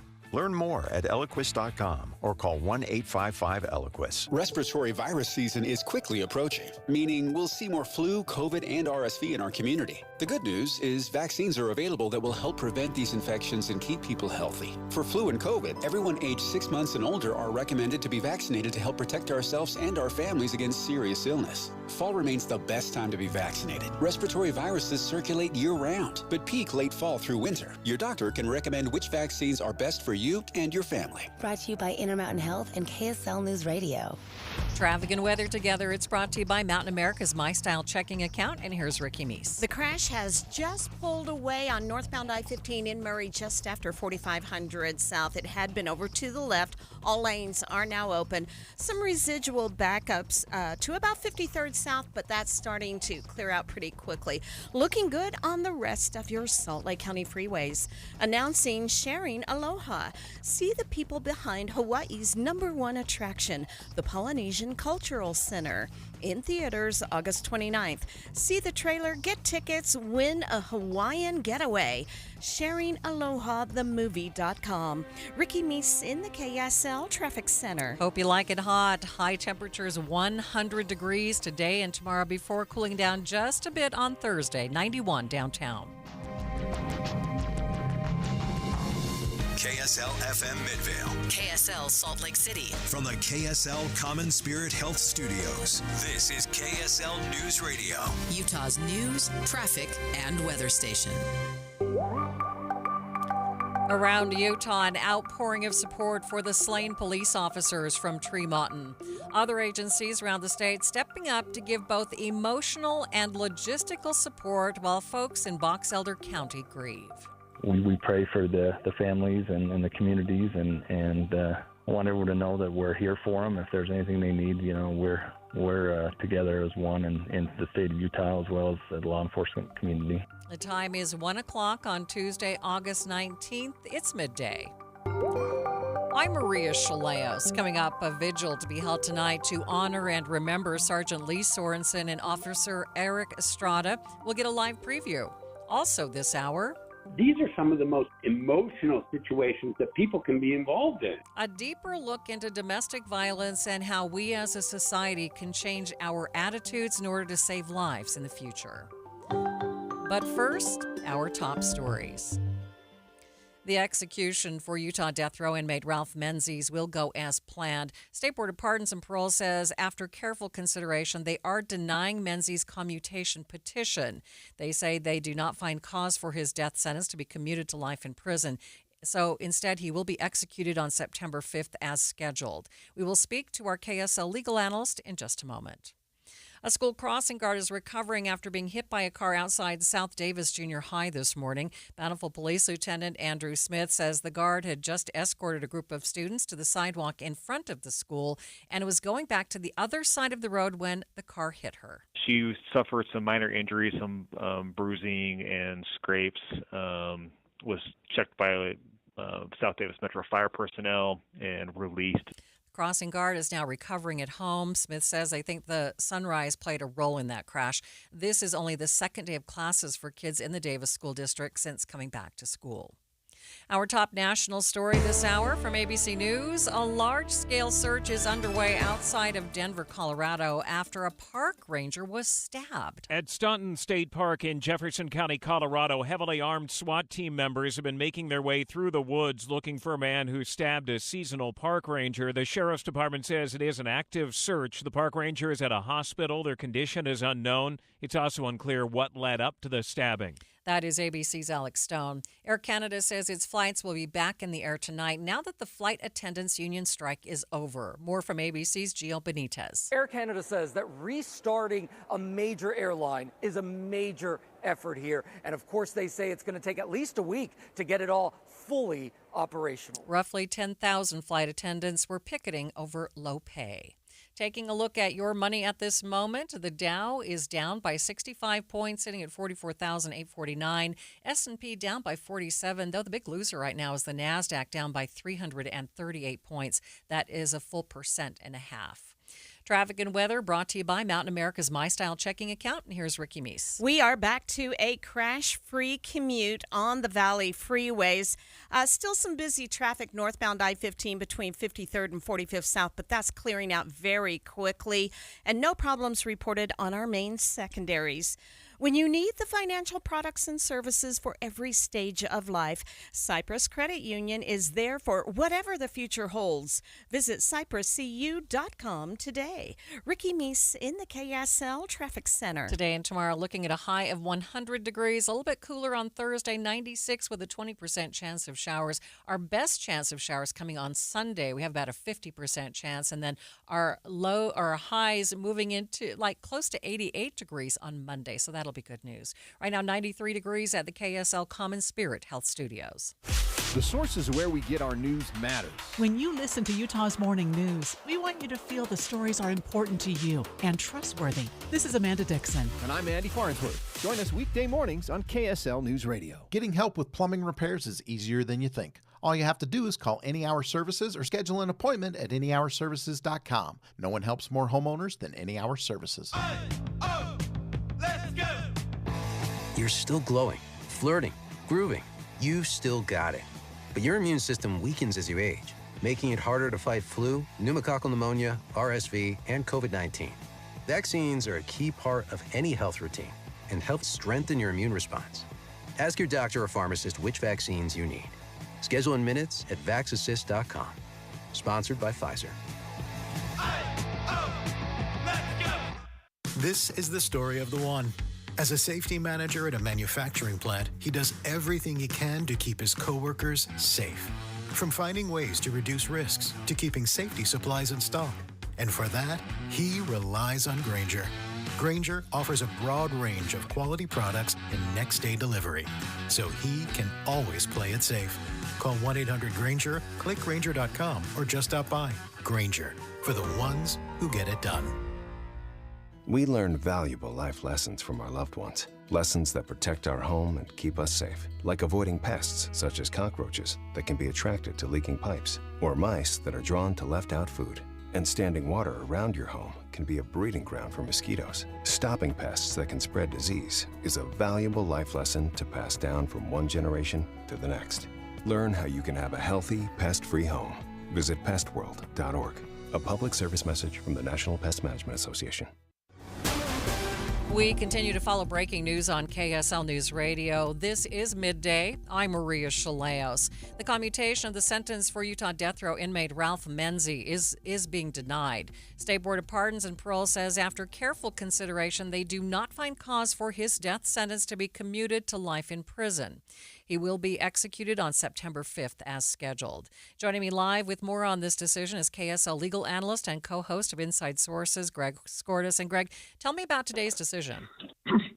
Yeah, so independent of the courts, Maria, he petitioned for the Board of Pardons to grant him a commutation. So it wasn't a court hearing, it was before the board. And Utah has a Board of Pardons which considers what happens to inmates once they go to prison. We don't have the governor giving people clemency or granting them a reprieve. The Board of Pardons can do that. And so the Board of Pardons heard his case, his last sort of appeal, if you will. There was a 5-member board. I think the hearing took 2 or 3 days last week. They issued their ruling today and said that there wasn't enough reason for them to change the original sentence, which was death by execution. And so there is not going to be a change in his sentence, according to the Board of Pardons. Remind us, Greg, what Menzie's lawyers were asking for. They were not asking that he be released, and that's a great question, Maria. They were asking that his sentence be commuted and changed from death to life in prison without the possibility of parole. They were never asking that he be released. They were simply asking that the death penalty be taken off the table, in large part, based on his mental breakdown and the fact that he now suffers from dementia, which he has suffered from, and it is getting worse while he's been in prison. And they're saying he really doesn't appreciate what's going on. He doesn't understand the consequences of his conduct or understand why he's being executed, which are factors that a person has to take into account when they are being executed. And they simply say he's not competent to be executed. Not that he should be released by any means, just that he shouldn't be executed. But the Board of Pardons denied that request, and the execution is still scheduled, right now at least, to go forward on September 5th. Okay. Is that it for his hearings? That's it for his hearings with the Board of Pardons. He has filed another appeal with the trial court, who decided that he wasn't incompetent, but those appeals have been denied fairly summarily. The last appeal that he filed was on August 14th, and so chances are it will be denied as well. All right. Thank you, Greg. That is Greg Skordas, KSL's legal analyst. In the line of duty, we have special coverage of the shooting of several law enforcement officers in Tremont. Sergeant Lee Sorensen and Officer Eric Estrada killed while responding to a domestic violence situation. The suspect is now in custody. We'll get more on him in the next hour of Midday. But today, a community still in mourning. KSL News Radio's Eric Cabrera is live in Tremont this hour as the city prepares for a vigil tonight. And Eric, what's it like where you are? Maria, I'm standing outside the Tremont Civic Center right next to the police station, and you can feel the emotion here even before the vigil has started. Blue ribbons are tied to trees up and down the street. Handmade signs lean against posts and fences, and one reads, "Gone but not forgotten." Another shows the Tremont police shield with the words "Last Call" and Sunday's date. There's also American flags planted across the lawn, and the Civic Center's digital marquee is rotating between the names Sergeant Lee Sorensen and Officer Eric Estrada with the words "End of Watch, August 17th, 2025. That is a powerful message. How is the community showing up ahead of tonight's vigil? So there's a big grassy field here in front of the building where a couple of families have already gathered. Some are picnicking, kids are running around right now. People are just enjoying the beautiful day together. And right now, I see this beautiful family also dropping off balloons together. The vigil is set to officially begin tonight at 8, but I have a feeling people will be filtering in and out all day, leaving ribbons, flags, and flowers. At last night's procession, residents told me it's their way of standing with the families of Sergeant Sorensen and Officer Estrada. Describe for us what's going to happen at tonight's vigil. So the city said on their Facebook that this memorial will continue every evening until the funeral. So residents, friends, and families will have a place to gather, grieve, and pay respects. Tremont feels like one big family right now, I gotta say, honoring two of their own and making sure their sacrifice is never forgotten. Thanks, Eric. That is KSL News Radio's Eric Cabrera live outside the Civic Center in Tremont. As law enforcement community throughout Box Elder County continues to grieve and mourn the loss of Sergeant Lee Sorensen and Officer Eric Estrada, other law enforcement agencies around the state are stepping up to help. Hearts go out to Tremont and Garland Police Department and their families and their staff, Chief Cardova and Sergeant Johnson and his family, as well as Officer Estrada. As far as the logistical support, what usually happens is a lot of the surrounding agencies or even agencies, within 30, 40 miles will jump in, fill in shifts while the department mourns their loved ones. Usually we do that through a coordinated effort through just a sign-up sheet, and we never have a lack of volunteers willing to go in and take those spots and help them out for a couple of weeks or however long it takes to get through the funeral and the initial shock of the event. Chief Brad Bishop is the president of the Utah Chiefs of Police Association and the chief of police in Payson. He tells Midday's Andy Cupp that the effects of this loss are even harder for smaller forces like those in Tremont and Box Elder County. Small departments, they're already short-staffed most of the time, and to have a tragic event like this happen stretches their resources extremely thin. But the good thing about Utah law enforcement is, when there's a situation that agency needs some help, we all rally around each other and provide anything we can to do to make their situation a little better.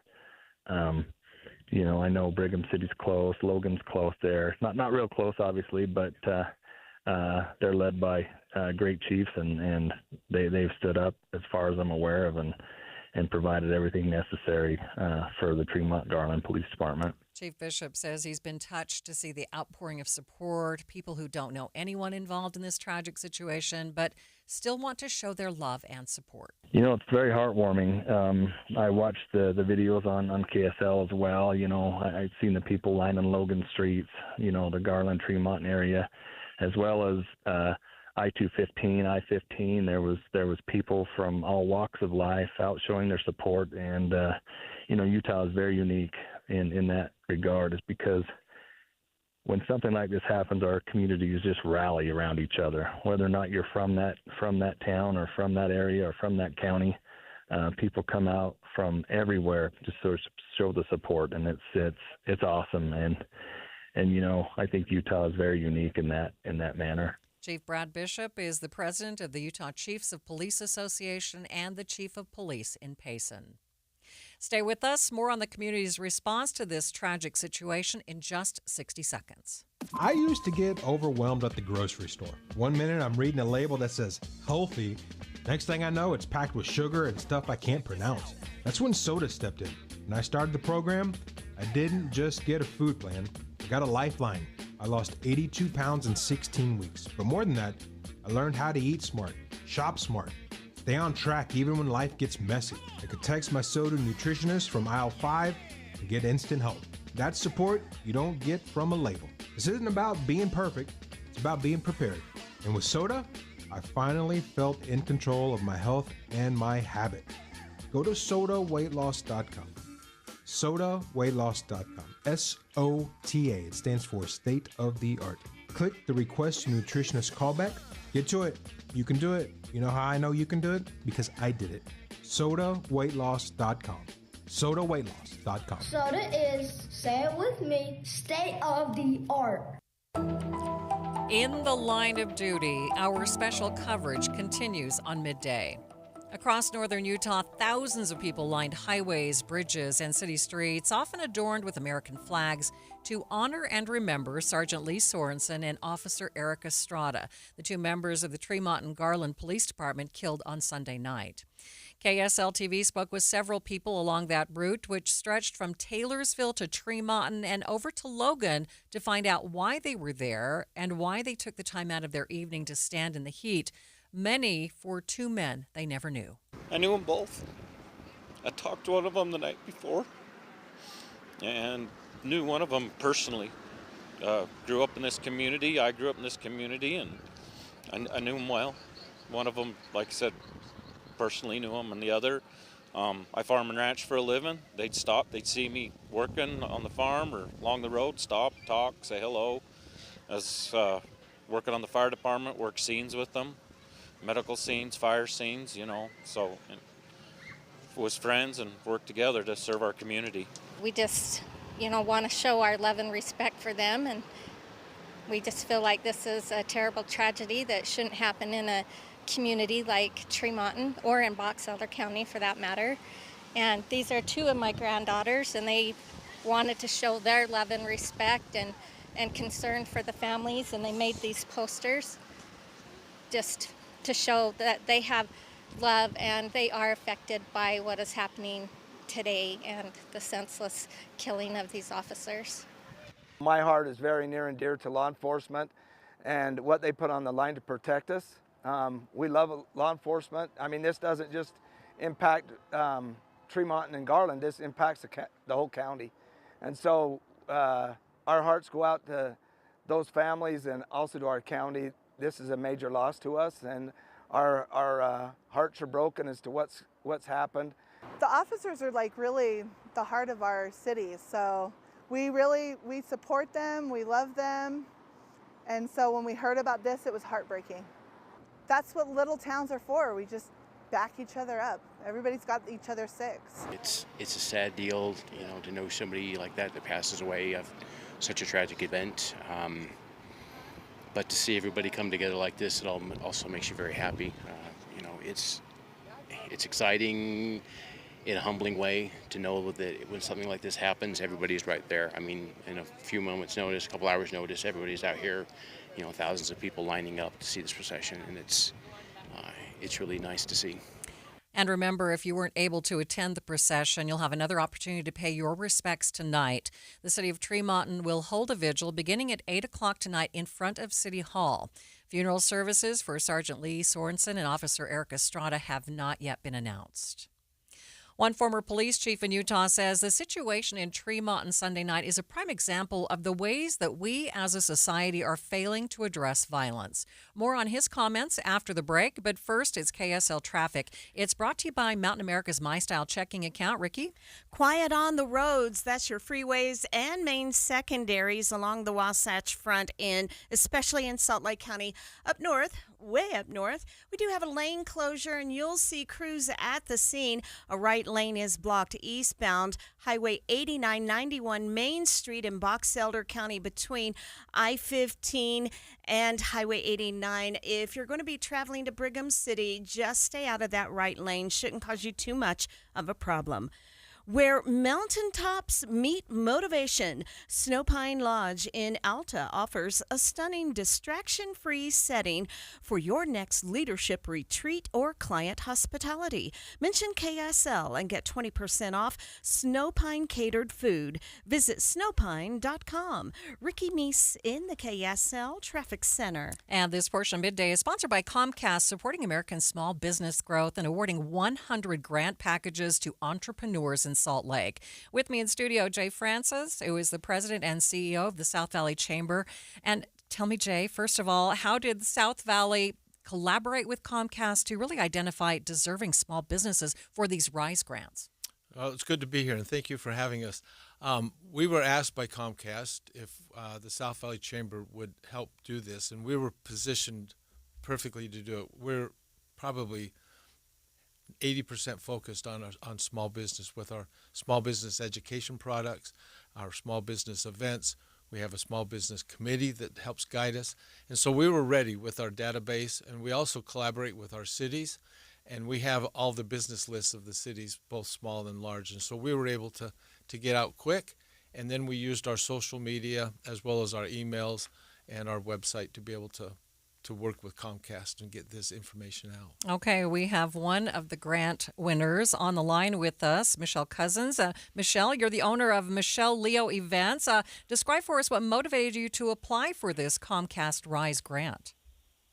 Well, when I got the email and read through what it covered, I thought, wow, what a great opportunity for some amazing technological upgrades. And I was extremely excited about the business coaching. I've been in business for 15 years, and things are going well, but there's always room for growth and improvement.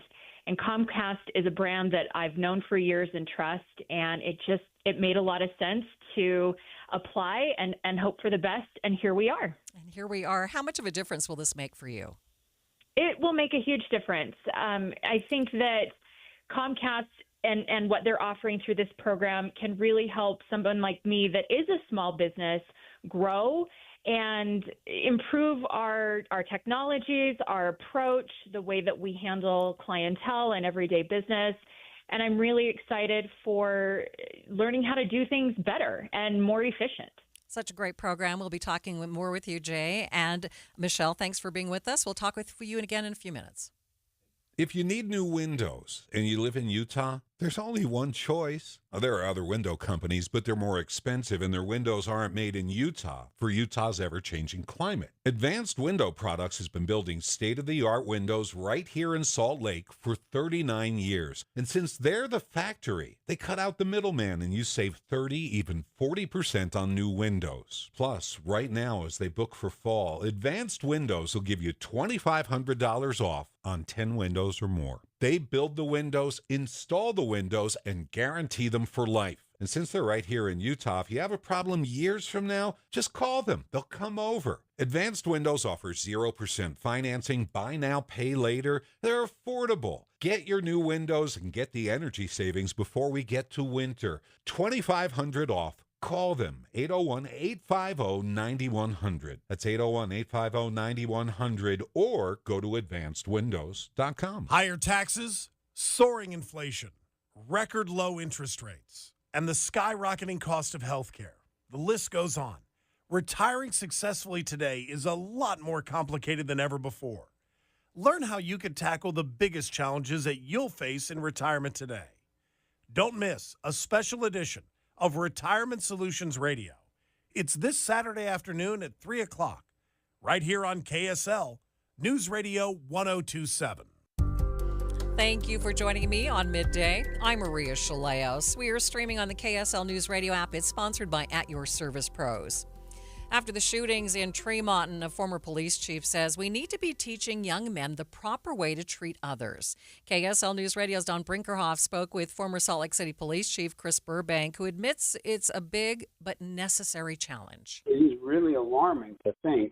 And on an average day in the United States, about 450 people lose their lives to violence in some way, shape, or form.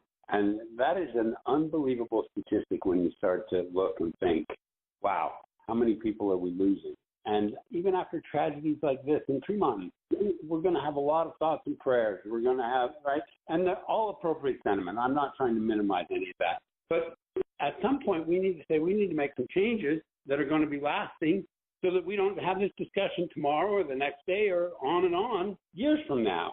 And so I think we need to address things like accessibility of guns. And I'm not a take all your guns away guy, but we have a problem with accessibility. I think we need to address, this notion that we are solving the problem by incarcerating people when they do really horrible things.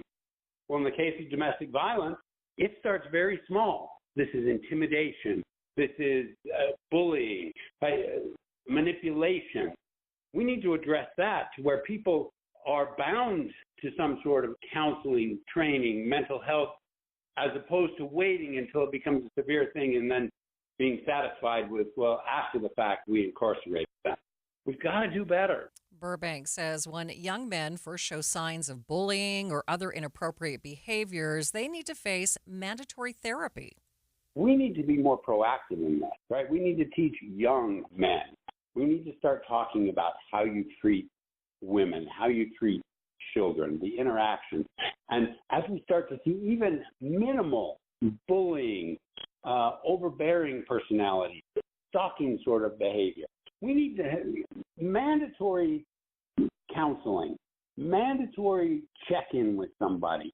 These are the types of things that will prevent it. Far too often we wait until it's severe enough. And we minimize this time and time again. It wasn't too long ago in our legislature, just years, in which there was rhetoric and talk that raping your wife was not a crime. We need to change this attitude in society to ensure that it doesn't happen, because these situations are then the most volatile ones that innocent bystanders may be involved in, and especially police officers. He says we have to stop reacting to violent crimes by punishing the criminals and do more to prevent these things from happening in the first place. These are some of the most emotional situations that people can be involved in. Right? The argument, disagreement, the fighting of a loved one, a spouse, a child, these are emotionally charged. And you don't know as a police officer what you're walking into. And then also, we have so minimized, we just have to be honest, right? Majority of victims are women. The perpetrators are men.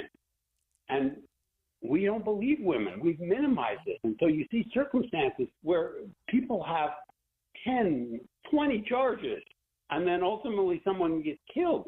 And we scratch our heads and say, boy, well, how did that happen? But man, not too long from now, we need to make some changes in order to ensure this doesn't happen again. Burbank says while there is already a lot of crisis training for police officers, he believes more needs to be done to treat those with violent tendencies before there is a crisis.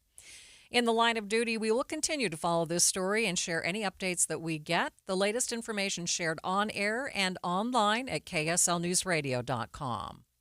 Turning now to national news, Ukrainian President Volodymyr Zelensky says he's now ready to meet with Russia's president after meeting at the White House with President Trump.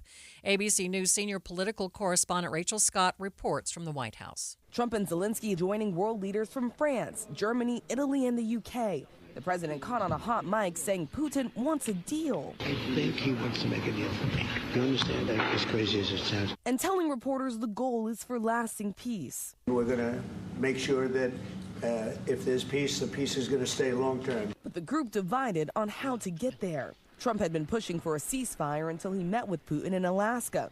The Russian leader said no. And then Trump suddenly argued it was no longer necessary. The Kremlin also said they'd be open to a trilateral meeting with Putin, Zelensky, and Trump. But as the meeting went on yesterday, Russia continued its attacks on Ukraine. More on Russia's demands to end the war from ABC's Ian Pannell. Russia is opposed to any idea of a NATO contingent to try and provide these security guarantees. And the thorniest issue of all, Russia's demands for 20% of Ukrainian territory, not yet even under serious discussion. So despite the upbeat mood in Washington and from their own president, honestly, war-weary Ukrainians see no immediate change in the landscape and no end to the war in sight. President Trump also said a ceasefire doesn't need to be in place in order to finalize a peace deal. But one sticking point towards peace could be the security guarantees for Ukraine in case Russia attacks again in the future. Here's ABC's Christiane Cordero. The summit comes days after Trump's meeting with Vladimir Putin in Alaska. Trump said Putin may be open to one of Zelensky's demands. Zelensky has been adamant peacekeeping reinforcements are necessary to prevent Russia from invading again in the future. President Putin agreed that Russia would accept security guarantees for Ukraine. But it's unclear what those security guarantees may entail. Trump offered few details other than saying it'd be a joint effort by the U.S. and Europe. No word yet on when a trilateral meeting between the three leaders could take place.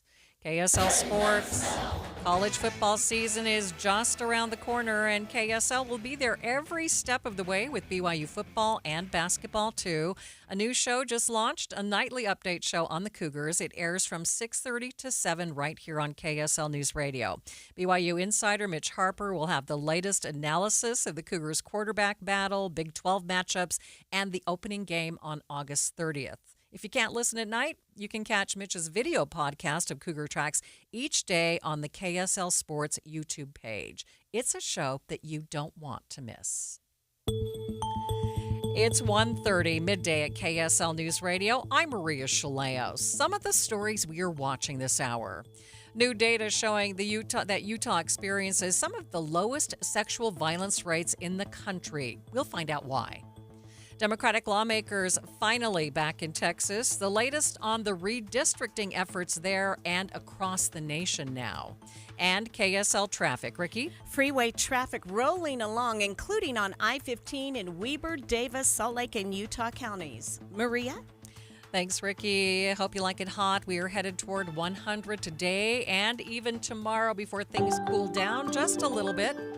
We'll take a look at KSL's top stories in 1 minute. ABC News, I'm Michelle Franzen. On the heels of the summit in Alaska between President Trump and Russia's Vladimir Putin and the president's White House talks with Ukrainian President Zelensky and European leaders on a peace plan, Russia carried out fresh attacks in Ukraine. ABC's Ian Pannell is in Kyiv. 270 drones and 10 missiles fired overnight and this morning, hitting 16 different towns and cities across the country. Here, smoke billowing over the Ukrainian city of Kremenchuk today.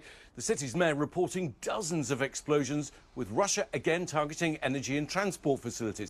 The White House says it's reviewing the ceasefire proposal that Hamas agreed to, outlined by Qatar and Egypt. Israel's prime minister now demanding all remaining hostages be released at once.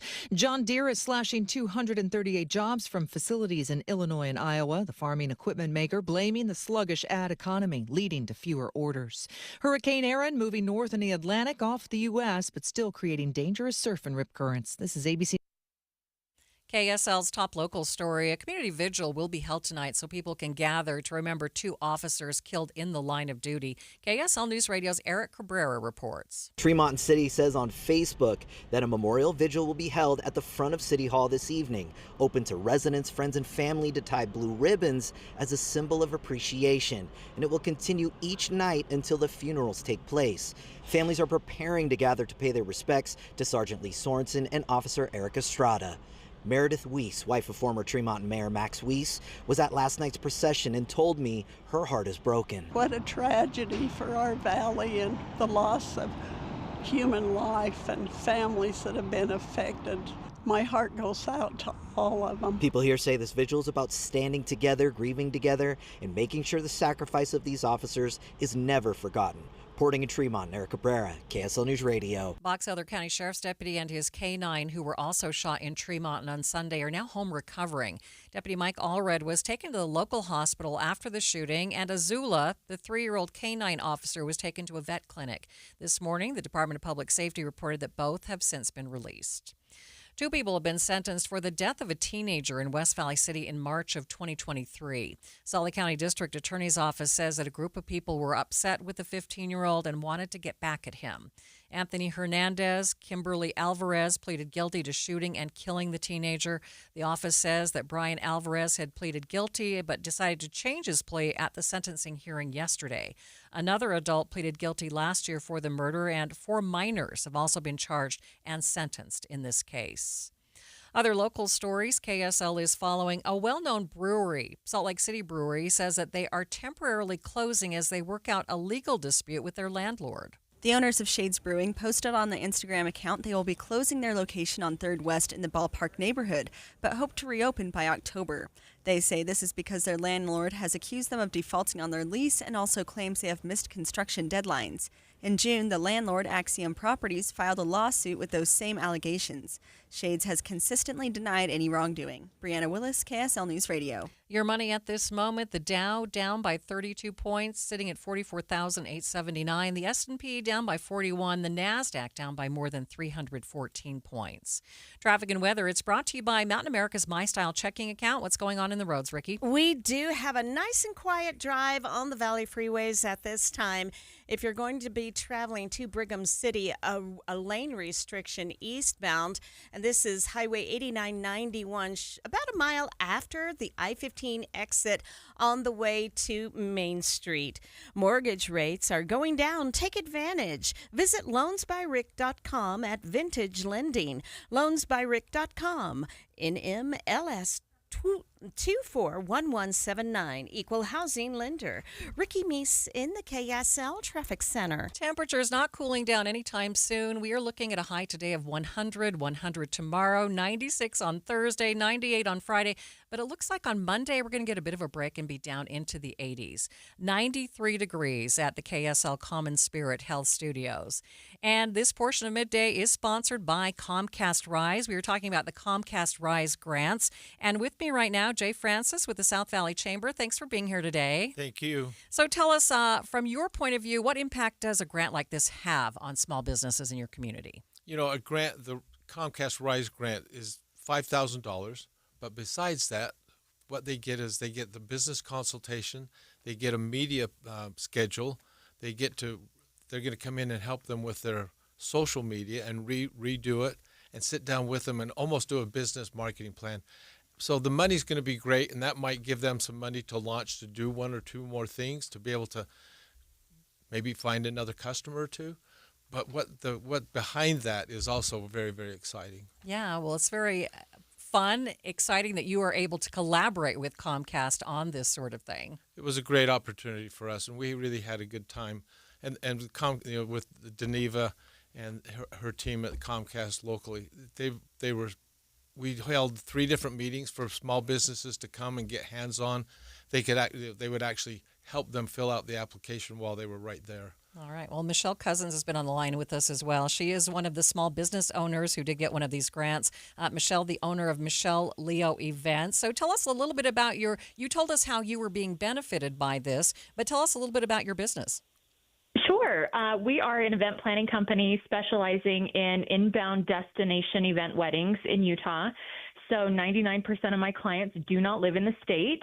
We end up spending about 12 to 16 months with them and helping them put everything together, from finding the location to have their celebration, designing it out, organizing room blocks and travel, transportation for their guests, and then obviously making sure that they have a stress-free weekend so that they can focus on celebrating while we keep everything running behind the scenes so that they get to have a flawless event. Well, needless to say, the latest in technology is important to you. Thank you for being with us today. And this portion of Midday is sponsored by Comcast. Mornings are for recharging. And they're for starting your day right. We volunteer to join you in the car. Get news and weather at 102.7 FM during the most important part of your day. Andy and Amanda, each morning between 5 and 9 on KSL News Radio. You are listening to Midday. I'm Maria Shilaos. National sexual violence data suggests that Utah is one of the safest states for girls and women. The nation's highest quality representative survey on sexual violence found that Utah had some of the lowest sexual violence rates. What we really found, though, is that, when people say, 1 in 4 women have been raped, well, in Utah, it's less than that. And the national average, about 27% of women have been raped or attempted rape in their lifetime. In Utah, it's 16%, quite a bit lower. We're one of the lowest states, and the absolute lowest state as far as sexual violence victimization, which is kind of any kind of unwanted touching, those types of things. They have a whole list on the CDC website. But that is, I think, in some ways really important to also report for women, because I think women in Utah have been hearing, at least those of us that follow this, that Utah is very dangerous, so such high rape rates, and it makes me, as a woman, not want to go running, and it makes me nervous to go out hiking alone. But and obviously that's not really the rape we're looking at. Most of it is partner violence, but still, I think it's good to know. It's refreshing to know at least that we are safer than we might have thought, and that doesn't mean we shouldn't work hard to end rape in Utah completely and do all we can to put resources towards prosecuting those who are charged with rape. But I think it is a welcome figure, right? That we understand when we dig into it, we're not as bad as a lot of other states, and we're better than we thought. Shima Baughman is the Woodruff J. Dean Professor of Law and a Distinguished Fellow at Brigham Young University's Wheatley Institute.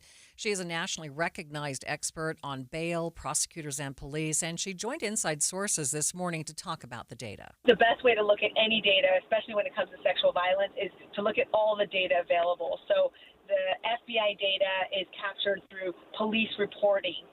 And Utah happens to have 100% reporting of all the police stations in Utah. That's remarkable. Most states have 70%, 80%. The average is 60% in a lot of states. So we have just really remarkable reporting numbers with FBI numbers. And then the thing that we looked at in addition to that is what about the CDC? So the CDC measures from a health perspective lifetime incidence of sexual assault. So how many times have you been groped, right, raped, or had any intimate sexual violence throughout your life?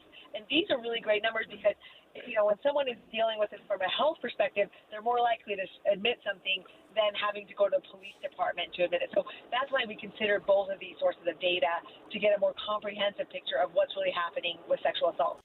House Minority Leader Angela Romero has been very involved in sexual assault legislation in the state. She also joined Inside Sources today saying that we are getting better and faster at processing sexual assault and rape kits, but now we need to focus on speeding up prosecution. The work we've been doing and to collect data is critical. The bill we passed 2 years ago to make sure that we have that dashboard and that people can see those numbers is really helpful. As we know, there are 36 police agencies that still haven't reported. The more we work with CCJJ, which will administer that dashboard, we'll be able to deep dive into particular issues. But our biggest concern, I just left committee today, and we were talking about the processing of sexual assault kits, and we were able to pass that bill in 2017. And Utah is one of a few states that no longer has a backlog, and we'd love to continue to process kits faster than even now, but we're getting there. But the biggest issue for us right now, too, is for many of the survivors is the prosecution rate. And I'm hoping this dashboard will help us understand the dynamics between law enforcement and when it gets to a prosecutor's desk as well. Representative Romero says in order to really solve the issue of sexual violence, we need to change the way we as a society view these kinds of assaults. They won't, because they won't feel like they're believed. And we've tried to change that perspective here in Utah. And we have seen a number of reports go up. I mean, it's unfortunate that we used to be number 9 in the nation, and so we're over the national average, and we're now number 7. I was talking to Police Chief Red about this, but I think a lot of it has to do with our efforts to get people to report. But the problem is you get people to report, but then they don't see their case prosecuted. So then there are people, and then people watch the legislative session, and they see what happens to bills in relationship to consent, or even, mandating that we don't try to force a survivor to take a polygraph exam, and it discourages them. Once again, new data showing that the rates of sexual assault and violence in Utah are down, and that Utah is a relatively safe state for women and girls. The family of Gabby Petito is making their way around the country, working to help other families who have missing kids that were never found. Police say Gabby was killed by her fiancé, Brian Laundrie, after they had passed through Utah and were camping in Wyoming.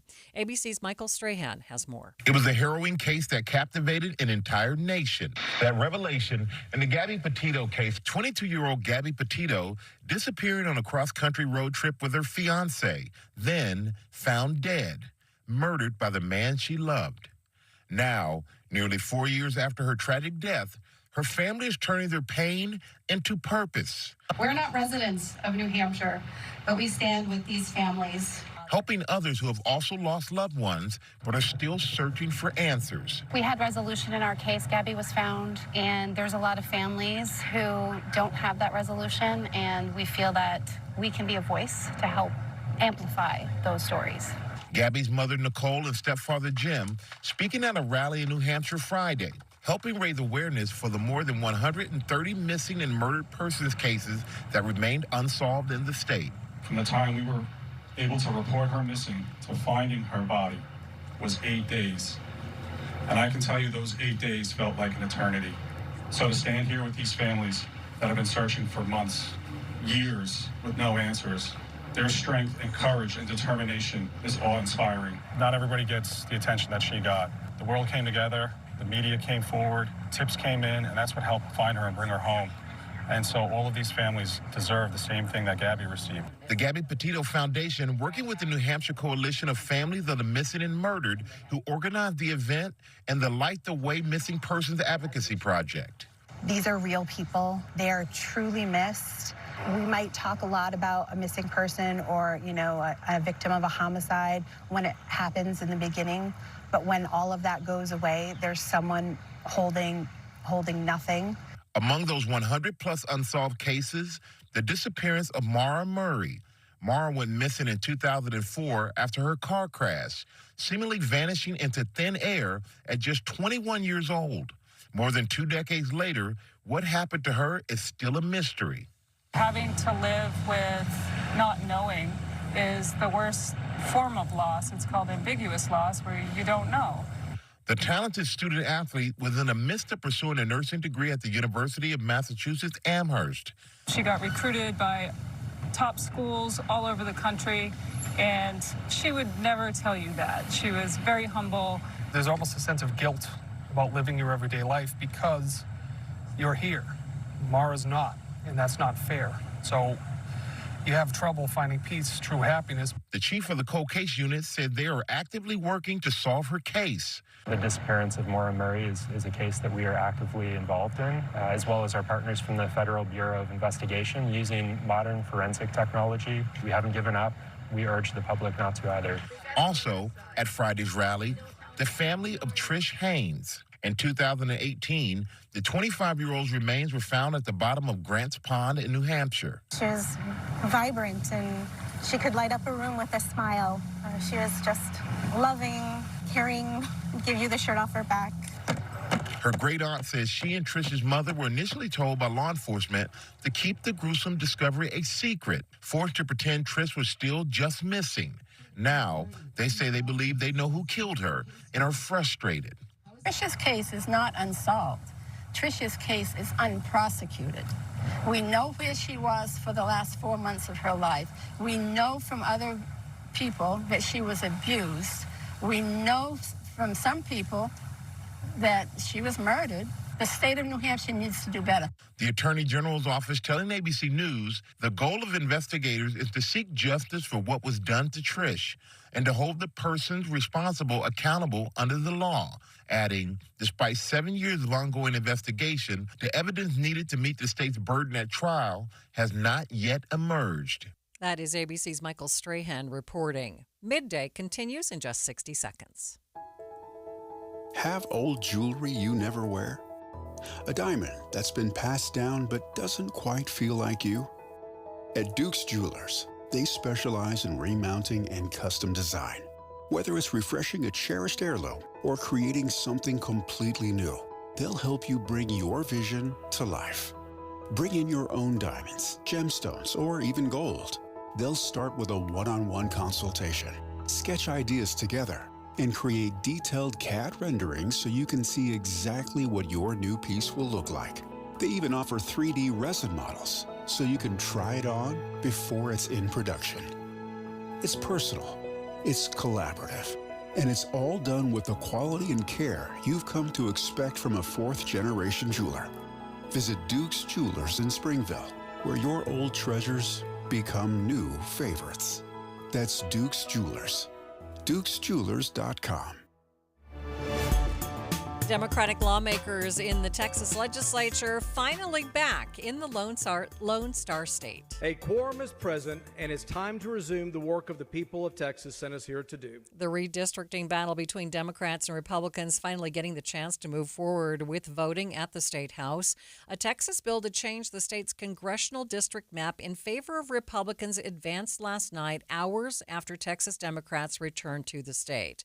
The Republican House Speaker announced all lawmakers who left the state still face civil arrest warrants, and doors on the House floor would lock them inside unless they signed a slip agreeing to leave with a Department of Public Safety escort. So what happens now? ABC's Rick Klein sits down with Start Here host Brad Milkey to detail the next steps, both in Texas and around the country. Well, Democrats say they've essentially accomplished all they can, that they've woken the nation up to the realities of what's going on in Texas, but they can't change the map. The other good thing we bought by breaking quorum is now the people of Texas know what these maps look like. It's possible that they try something else, but at this stage, it looks like enough Democrats will be there for this session to continue, for the process to essentially begin now in the Texas House of Representatives, as it's already played out in the Senate, to redraw the maps in a very dramatic way, in an extraordinary way, in the middle of the decade, to redraw those maps in a way that as many as 5 additional Republicans would be added to the delegation. Democrats don't do mid-decade redistricting without census data. We play fair and we play by the rules. But if they're going to change the rules, we'll meet them on the field. Democrats are saying that they won this battle by getting people to pay attention, by highlighting the inequities here, but it does look like they're going to lose the war because they still don't have the votes. They still don't have the real political power to stop what Republicans are trying to do in their state. Okay, so now let's say Republicans pass this bill. The map changes, presto, 5 new Republican seats in Congress. What happens then? What walk through this scenario for us across the country. Well, look, this has now become an all-out war in state after state. And we've seen the governor of California, for example, Gavin Newsom, says he's going to immediately try to redraw his state's congressional maps. We can't stand back and watch this democracy disappear district by district all across this country. Now, there's a couple problems with that. One is that there's a bipartisan redistricting commission there that was in place by former Governor Schwarzenegger. Former Governor Schwarzenegger says he's going to fight to whatever he can do to make sure that Newsom doesn't succeed. The other big issue for Democrats there and elsewhere is there isn't that much juice to squeeze in a lot of these places. California's got 52 members of its delegation, 43 of them already Democrats. So you have to put those Republicans somewhere. You're not going to be able to make up what you did in Texas. Governor Newsom, this is nothing more than a power grab. It's a gamble. And we as Republicans here in Sacramento say we want nonpartisan citizens redistricting for the whole country. And even if you do, you then have to worry about Indiana, where elected officials there are being courted by national Republican figures to try to redraw their maps. You have to deal with Florida, where Governor DeSantis has been trying to redraw the maps again. For every one of those, you do have a blue state like in Illinois, like in New York, but it tends to be that the New York and the Illinois type states, they've got a more onerous process. They also have already done some pretty dramatic gerrymandering that limits what else can be done. Mm-hmm. So other than some verbal protestations, there isn't really that much that can happen. It looks like Republicans, if this does become an all-out war, they will win the great redistricting battle of 2025. The question is whether voters go along with it in 2026, because even just because you draw the districts that way, it doesn't force the voters to choose someone. Mm-hmm. You're taking those voters and you're putting them somewhere else. So you could have unintended consequences, which is the long and storied history of gerrymandering, is you never know quite what you're going to get when it happens in practice. ABC's Rick Klein and Brad Milkey on the Start Here podcast. Messages of hope and encouragement written on the foundation of a new home in South Jordan. I'll tell you about the St. Jude Dream Home coming up next. But first, it's KSL Traffic. It's brought to you by Mountain America's MyStyle checking account. Ricky? Crash-free and delay-free on the main flows of all the Valley freeways. But in Utah County, we do have a stalled vehicle kind of sticking out into the right lane of traffic at the ramp northbound I-15 at Pioneer Crossing. You want to use caution there in American Fork traveling northbound at the ramp to get around this vehicle since it is just barely sticking into traffic. While you're planning your day, plan for comfort too with the Good Feet store. Find the location nearest you at goodfeet.com.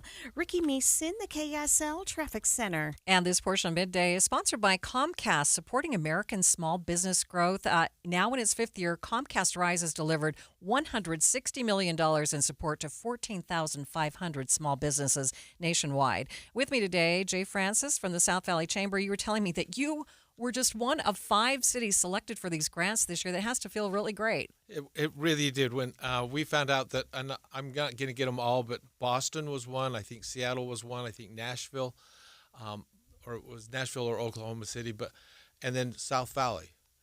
That's so awesome. The 6 or 7 cities in the south part of Salt Lake County.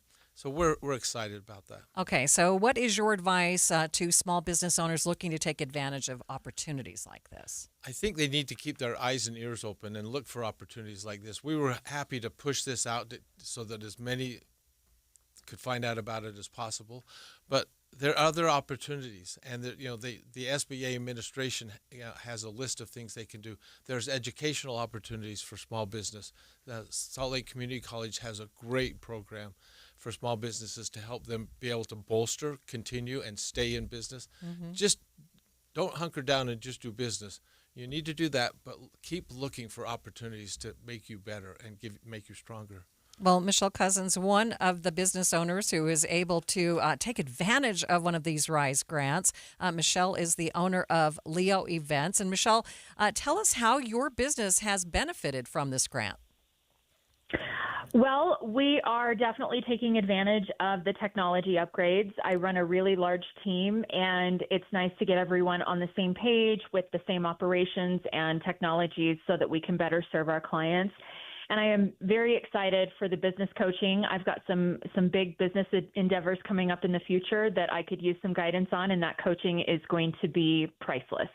Okay. Well, Michelle, we appreciate both you and Jay being with us to talk about this great Comcast Rise program. Thanks for being here. Thank you.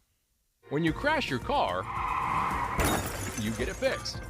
When your computer crashes, you get a new one. But what will you do if you've been saving in a 401k or an IRA and the market crashes? If you're in your 30s or 40s, you'll be just fine. But if you're in or near retirement, you could be in trouble. Mike Stevens and his team at Capital Wealth Advisors are here to help. They can run a risk analysis to see if you're too heavily invested in the market. Don't let the ups and downs of Wall Street control you or your retirement dreams. Call 801-210-5500 today to schedule your risk analysis with Mike Stevens and the team at Capital Wealth Advisors. That's 801-210-5500. Crashes happen. Question is, are you ready?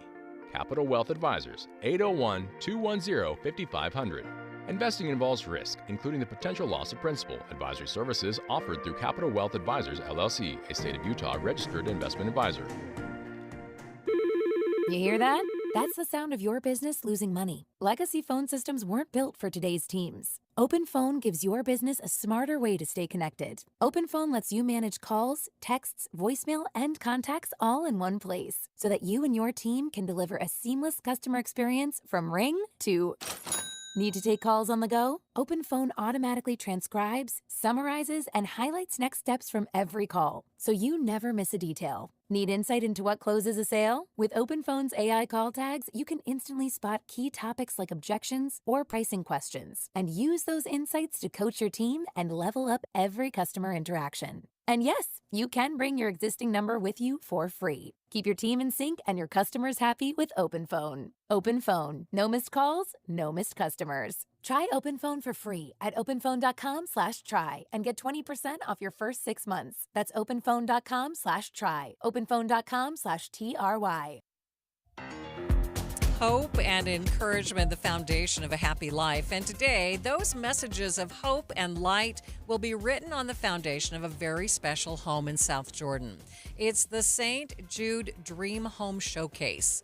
Senior advisor Sarah Alaswag tells KSL News Radio's Britt Johnson that this is the second year that the fundraiser has taken place in Utah. The Dream Home Showplace, it's a community movement, community-wide movement, and it benefits St. Jude Children's Research Hospital, which is actually in Memphis, Tennessee, but they help children all over the globe. And it's where we get local builders to donate their time and their expertise to build a home basically at no cost.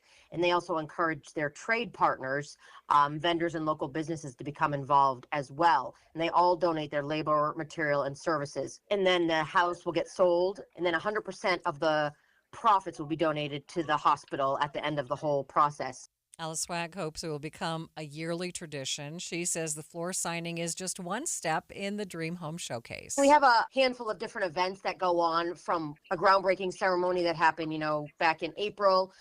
Floor signing is one of the events through the campaign timeline, and it's when we celebrate the almost completion of the house by signing the floor in one of the rooms. All the Oakwood Homes, who is the builder of the home for the second year, they have all of their employees sign, as well as the trades that are donating, their time and materials. We have a family from St. Jude, a local family from St. Jude, that will speak at the event and also sign. Lots of volunteers and people from St. Jude as well that will sign the floor, and it's dedicating it to the children of St. Jude Children's Research Hospital. She says all of the money gained from the home sale goes directly to the hospital to help kids and their families. About 90% of it will go directly back to the hospital to help the children and the research and the treatments. Because at St. Jude, you never get a bill for treatment, travel, food, or housing, the whole family, the whole time that the child is taken care of at St. Jude. So a lot of the money goes directly to that. Like I had mentioned, even though the hospitals in Memphis, they help children all over the globe, and they have helped many, many children in Utah as well. And they share their research to local hospitals here, such as Primary and the University of Utah hospitals. Last year, Alice Wog says that they raised more than $800,000 for St. Jude's Hospital. In the line of duty, we will continue our special coverage of the death of 2 Tremonton police officers with a deeper look into the suspect. That's coming up during the 2 o'clock hour. Stay with us.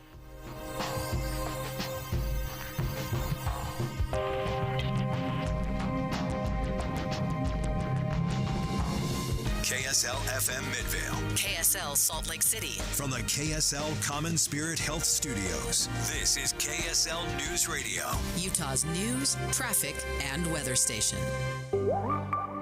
As communities around the state continue to mourn the loss of 2 police officers, the city of Tremonton preparing for a vigil tonight.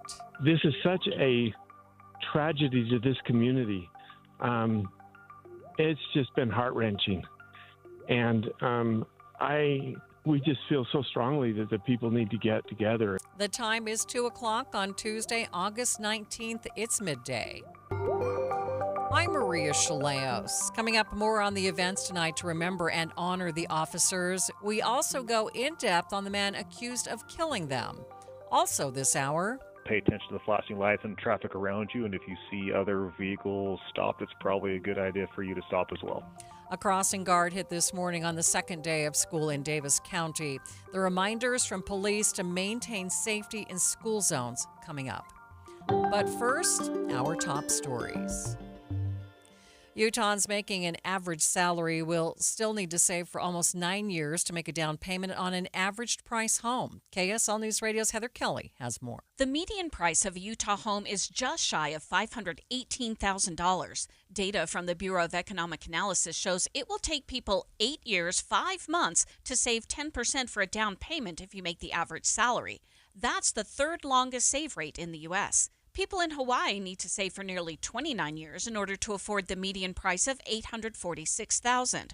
Californians ranked second on the study, needing to save for 10.5 years for their 10%. However, if you move to Wyoming, the median home price is just under $300,000, meaning you'll need 2 years to save your 10% down. Heather Kelly, KSL News Radio. Our top national story from ABC News, both President Trump and Ukrainian President Zelensky were striking optimistic notes after yesterday's summit at the White House between them and other European leaders. ABC News White House correspondent Karen Travers has the latest. President Trump wasn't specific when he spoke about the U.S. contributing to Ukraine's security after the war, but the White House today indicated that could come through air support. Press Secretary Caroline Leavitt didn't rule out U.S. pilots or aircraft being involved, supporting Ukrainian and European forces.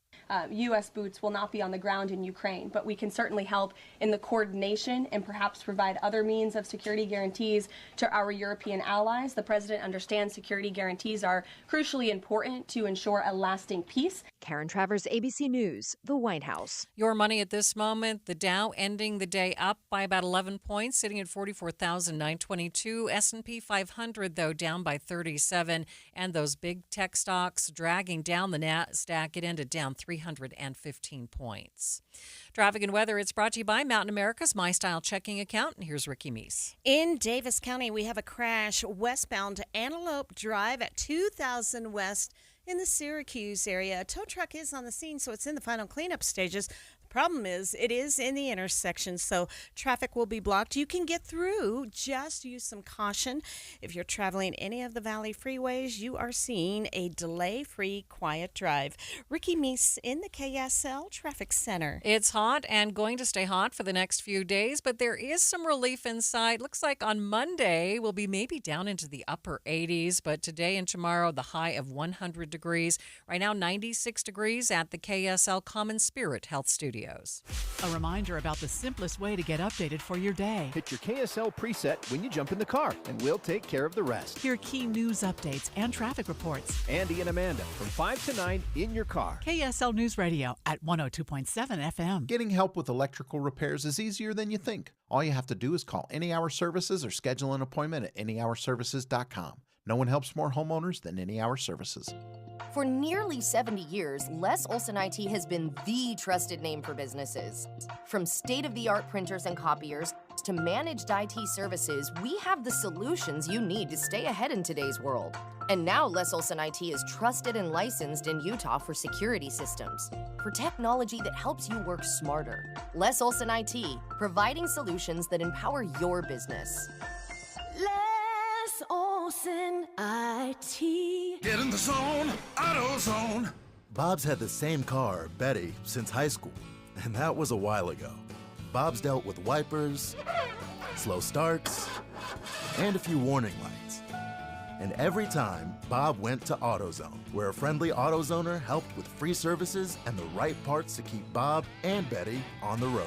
No hassles, just help. Everything you need, nothing you don't.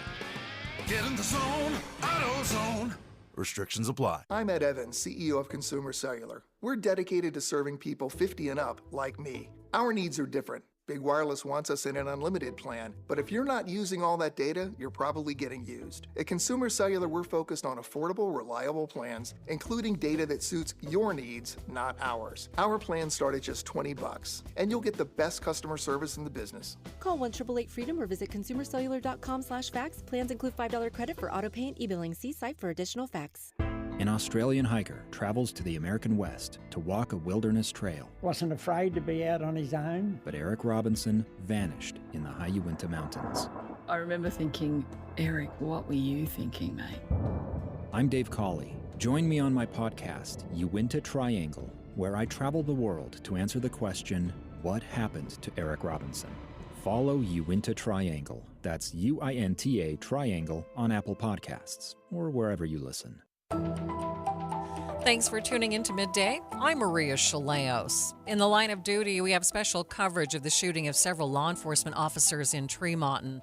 Sergeant Lee Sorensen and Officer Eric Estrada killed while responding to a domestic violence situation. The suspect now in custody. We'll get more on him in just a few minutes, but today a community still in mourning. A vigil is scheduled tonight at 8 o'clock, open to anyone who'd like to come and pay their respects. Tremonton Council member Brett Rowe joined me earlier with details on that vigil. We're going to get together in front of the city building at 8 o'clock. We're going to cut some blue ribbons, and we're going to just kind of hold a vigil where the citizens can get together and honor these great officers. And then we're going to take those ribbons. Tomorrow we have a county fair, and we have this huge parade that goes down right in front of the vigil. And so as part of that parade, we want to have blue ribbons all along the path. And so we're going to go and set up those blue ribbons as part of that vigil. Describe why this vigil is so important to the community. Well, this has never happened. And And this is such a tragedy to this community. It's just been heart-wrenching. And we just feel so strongly that the people need to get together and be able to come together. Last night when the procession came through, it was amazing the amount of people that supported this city and that supported, most importantly, these officers. Yeah, it was touching. Describe for us what the mood has been like in Tremont over the last couple days. It's gone from total shock and chaos to, it's hard to define the unity and the way that this community's come together. I saw a guy at lunch today, and he made that same comment. He said he's lived here his whole life, and he said, I've never seen a community back up an event like they did last night. The people of this area really support these officers in our police department. That is Tremonton Councilmember Brett Rode. The vigil will be at 8 o'clock tonight at the Tremonton City Hall. The man accused of shooting and killing those two officers, as well as shooting another officer and his canine companion, is 32-year-old Ryan Michael Bate. KSL Investigates dug into Bates' past, finding that this wasn't the first time he had been involved in a domestic dispute. And joining me now to share more on this part of the story is KSL investigator Daniela Rivera. So what did you find, Daniela? Certainly. So as we started looking into his past, we see what appears to be a pattern of escalating domestic violence issues. We started in 2019. A woman was granted a protective order against Ryan Bate. In 2021, he was charged with a misdemeanor domestic violence assault. That case was resolved through a plea in abeyance, which essentially means you behave well for a while and maybe it doesn't stick on your record, or maybe the charge that ends up going on your record is a reduced charge. In this case, it was 12 months.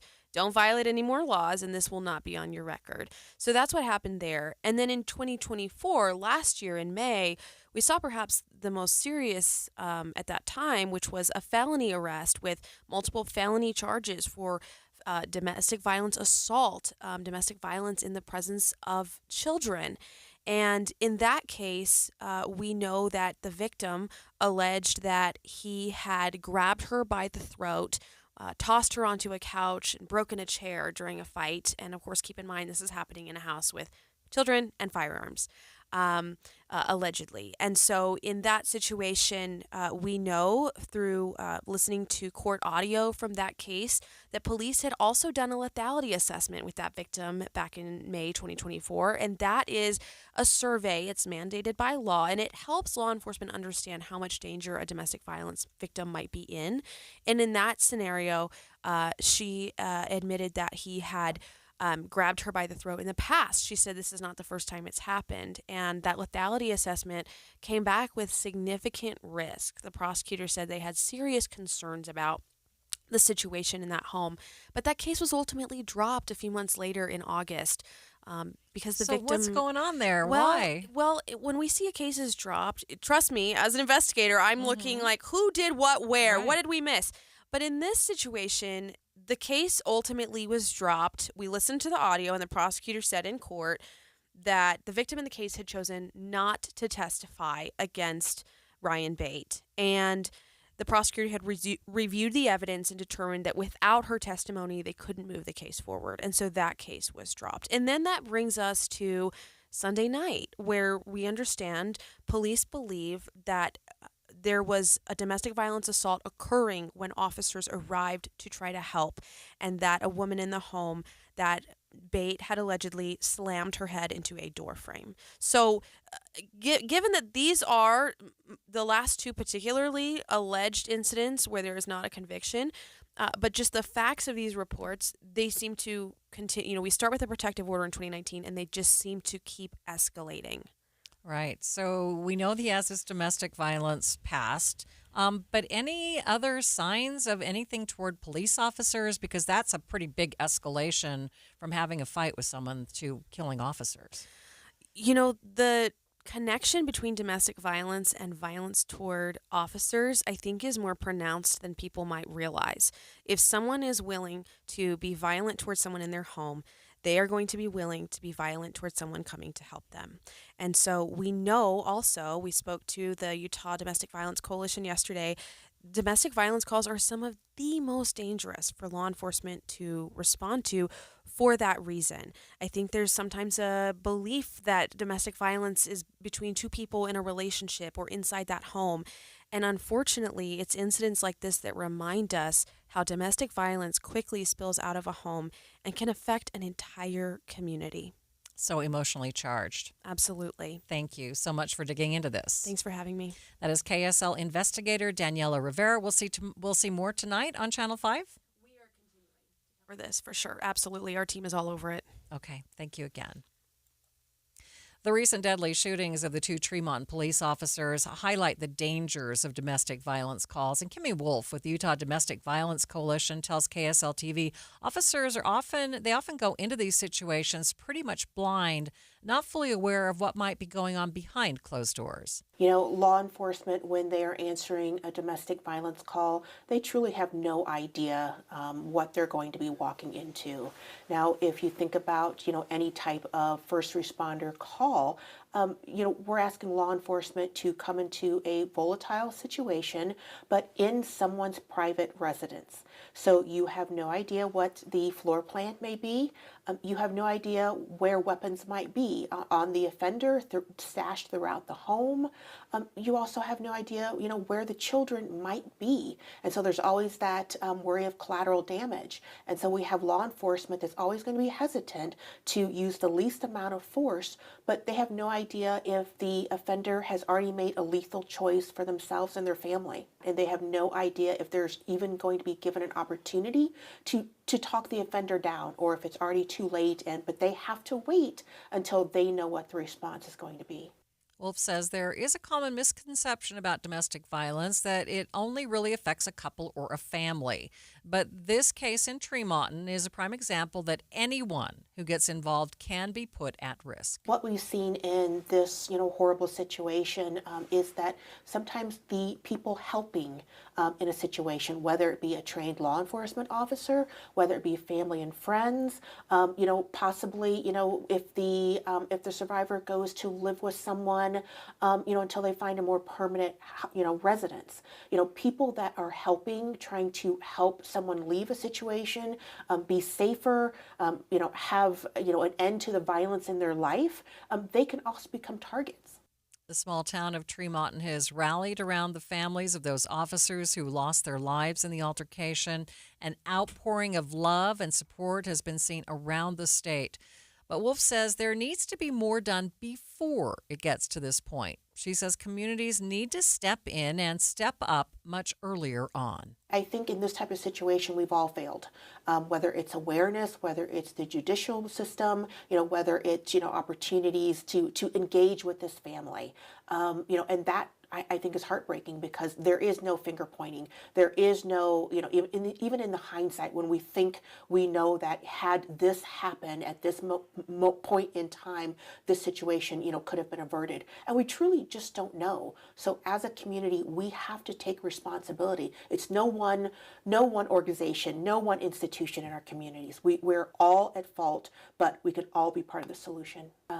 Every October is Domestic Violence Awareness Month, and you would think with a year's worth of media attention and scenarios, an entire month dedicated to basically domestic violence 101, we still have people that don't think that domestic violence happens here, or it only happens to a certain community, a certain race, a certain, religious, group, or, socioeconomic group. And that's just not the case. And I don't know how many examples we can give people to prove that it can happen to anyone. It could happen to them.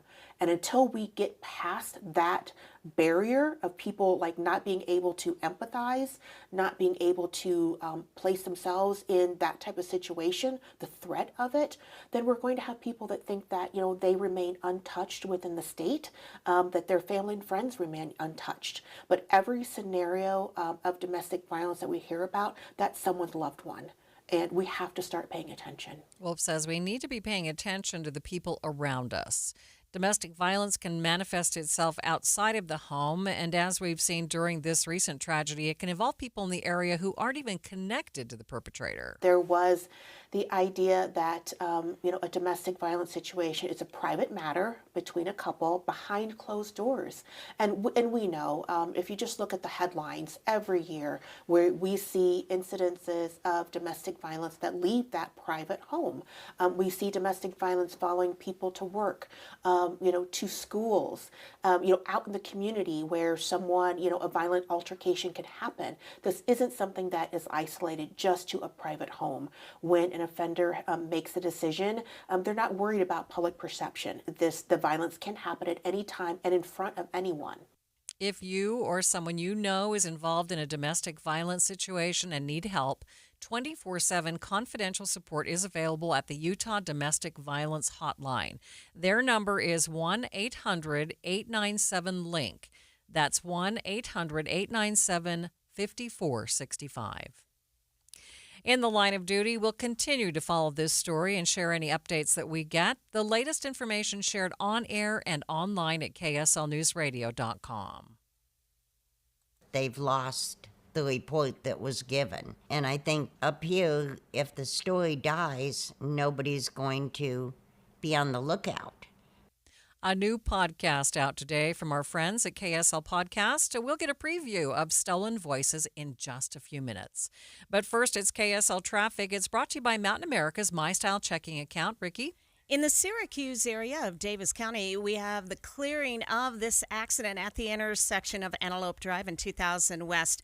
Freeway traffic still looking good, but crews are asking drivers to avoid the area of about 110th South Riverfront Parkway. That's about 9th West due to police activity going on there. Step back in time at the Utah Renaissance Fair, August 22nd and 23rd. Enjoy exotic foods, performers, and artisan treasures. Get your tickets now at utahrenfair.org. Let the adventure begin. Ricky Meese in the KSL Traffic Center. There's a photo my wife took of me, sitting crisscross on the floor playing Legos with my boys. Might not sound like much, but back in 2020, I couldn't get down there without pain, let alone enjoy it. After 16 weeks on soda and 82 pounds gone, that picture means everything.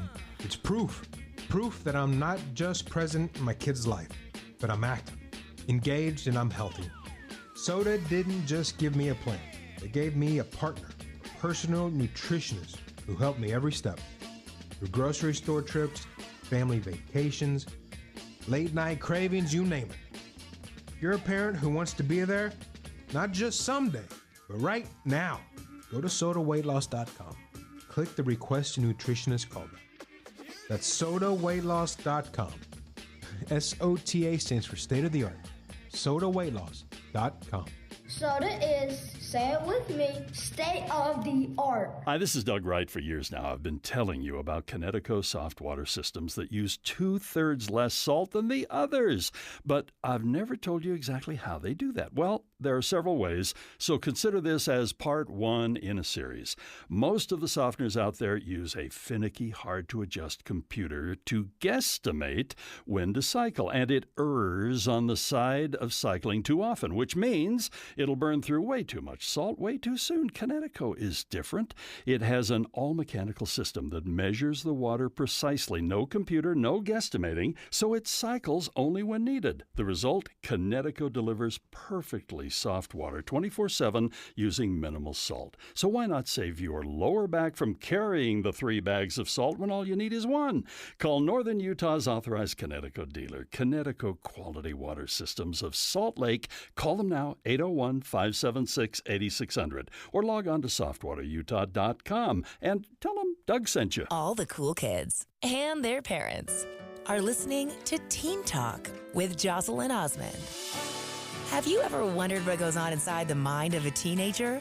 Get a glimpse behind the teen scene through the eyes of this bright, curious, and inspiring teen host. Jocelyn's guests include everyone from fellow teens to local celebrities, politicians, athletes, and other leaders and influencers. Take a listen this Sunday from 3 to 4 and learn more about the teen scene. This Friday, join KSL News Radio and NPS from 10 to 1 as the movie show stops by. Then, browse and uncover what makes NPS so great. With 4 locations, NPS takes a new inventory every day. Then, they check all competitors' retail pricing before marking items down 20 to 70% off. You're invited to visit the movie show this Friday from 10 to 1. And that's the first step to discovering NPS. Visit npsstore.com to begin your own NPS adventure. npsstore.com. Get in the zone, AutoZone. Brad's day is off to a slow start. So he heads to AutoZone, where batteries are as low as $89.99. Sammy, a local AutoZoner, tests his battery for free. Looks like he just needs a charge. And Sammy does that for free too. In no time at all, Brad is back on the road, ready to finish the day strong. Free battery testing and charging at every store.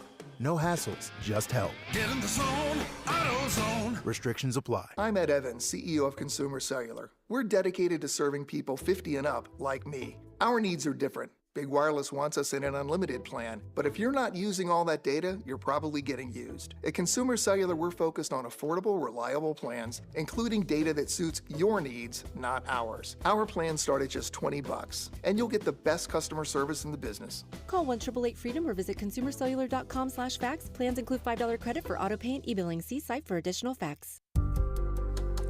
You are listening to Midday. I'm Maria Shilaos. It's a story that's been silent for decades. Stolen Voices of Dole Valley is a new podcast from KSL Podcasts launching today.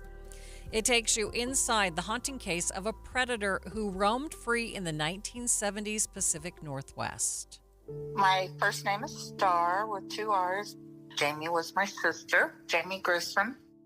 Star and her older sister Jamie were essentially Irish twins, just 13 months apart. Star was 3 and Jamie was 4 when they became wards of the state. In the summer of 1971, after being separated for a year, Star and Jamie went to live with a woman named Grace at her farmhouse in Minnehaha, a rural neighborhood outside of Vancouver, Washington. The sisters began to feel hopeful, at long last with Grace. They were together and dared to envision a brighter future.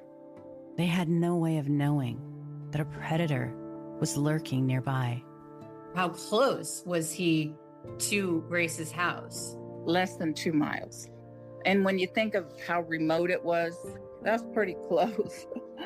Back then 2 miles was nothing, and we walked past that a lot, that home.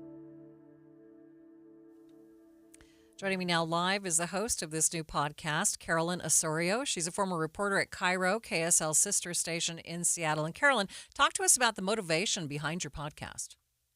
Well, first of all, Maria, I just want to thank you so much for pulling that specific clip because, the people in this story are incredible, including Star, who has never given up the search for her sister. And it is Star's story and Norma, who is another person that you'll hear in the show, that really, they are what drew me to this case. It was not the serial killer who, being in Seattle, I've grown up here pretty much my entire life, and I'd never heard the name Warren Forrest. But it truly is the family members, the victims, survivors. It's their. This series is about their story and giving their voices back. So talk to us for a minute about the process of creating this podcast. I mean, what was the research like, for instance? Yeah, so the research was like a couple of years I've been working on this, and it was slow going. You have to go through a lot of public disclosure requests, just kind of the nuts and bolts of reporting and waiting for the stories to come in. And then, it's such a complex and complicated case. The serial killer, he has been in prison for over 30 years, but there's all these missing and murdered young women, and he hasn't talked about it. And so there's just all these threads that are just dangling and families twisting in the wind who want people to know about their loved ones, to know what they've been through. And that's the great thing about a podcast and working with KSL specifically, and Lemonada, who is also one of our partners, is that they give the time and space to really research these investigations and give them their due. And, this is a really important story just for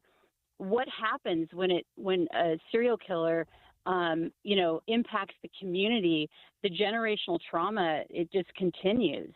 Yeah, I don't think people understand that it takes years to put together a podcast like this. Let's play a clip from the podcast.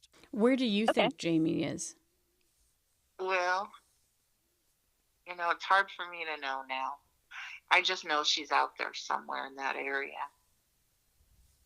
But Does that just, what is that like for you? I mean, haunted is the first word that comes to mind, but. Yeah, it really bothers me. It bothers me that he could just leave her out there like that and in the dead of winter and never tell anyone. That's the cruelest part of it, you know?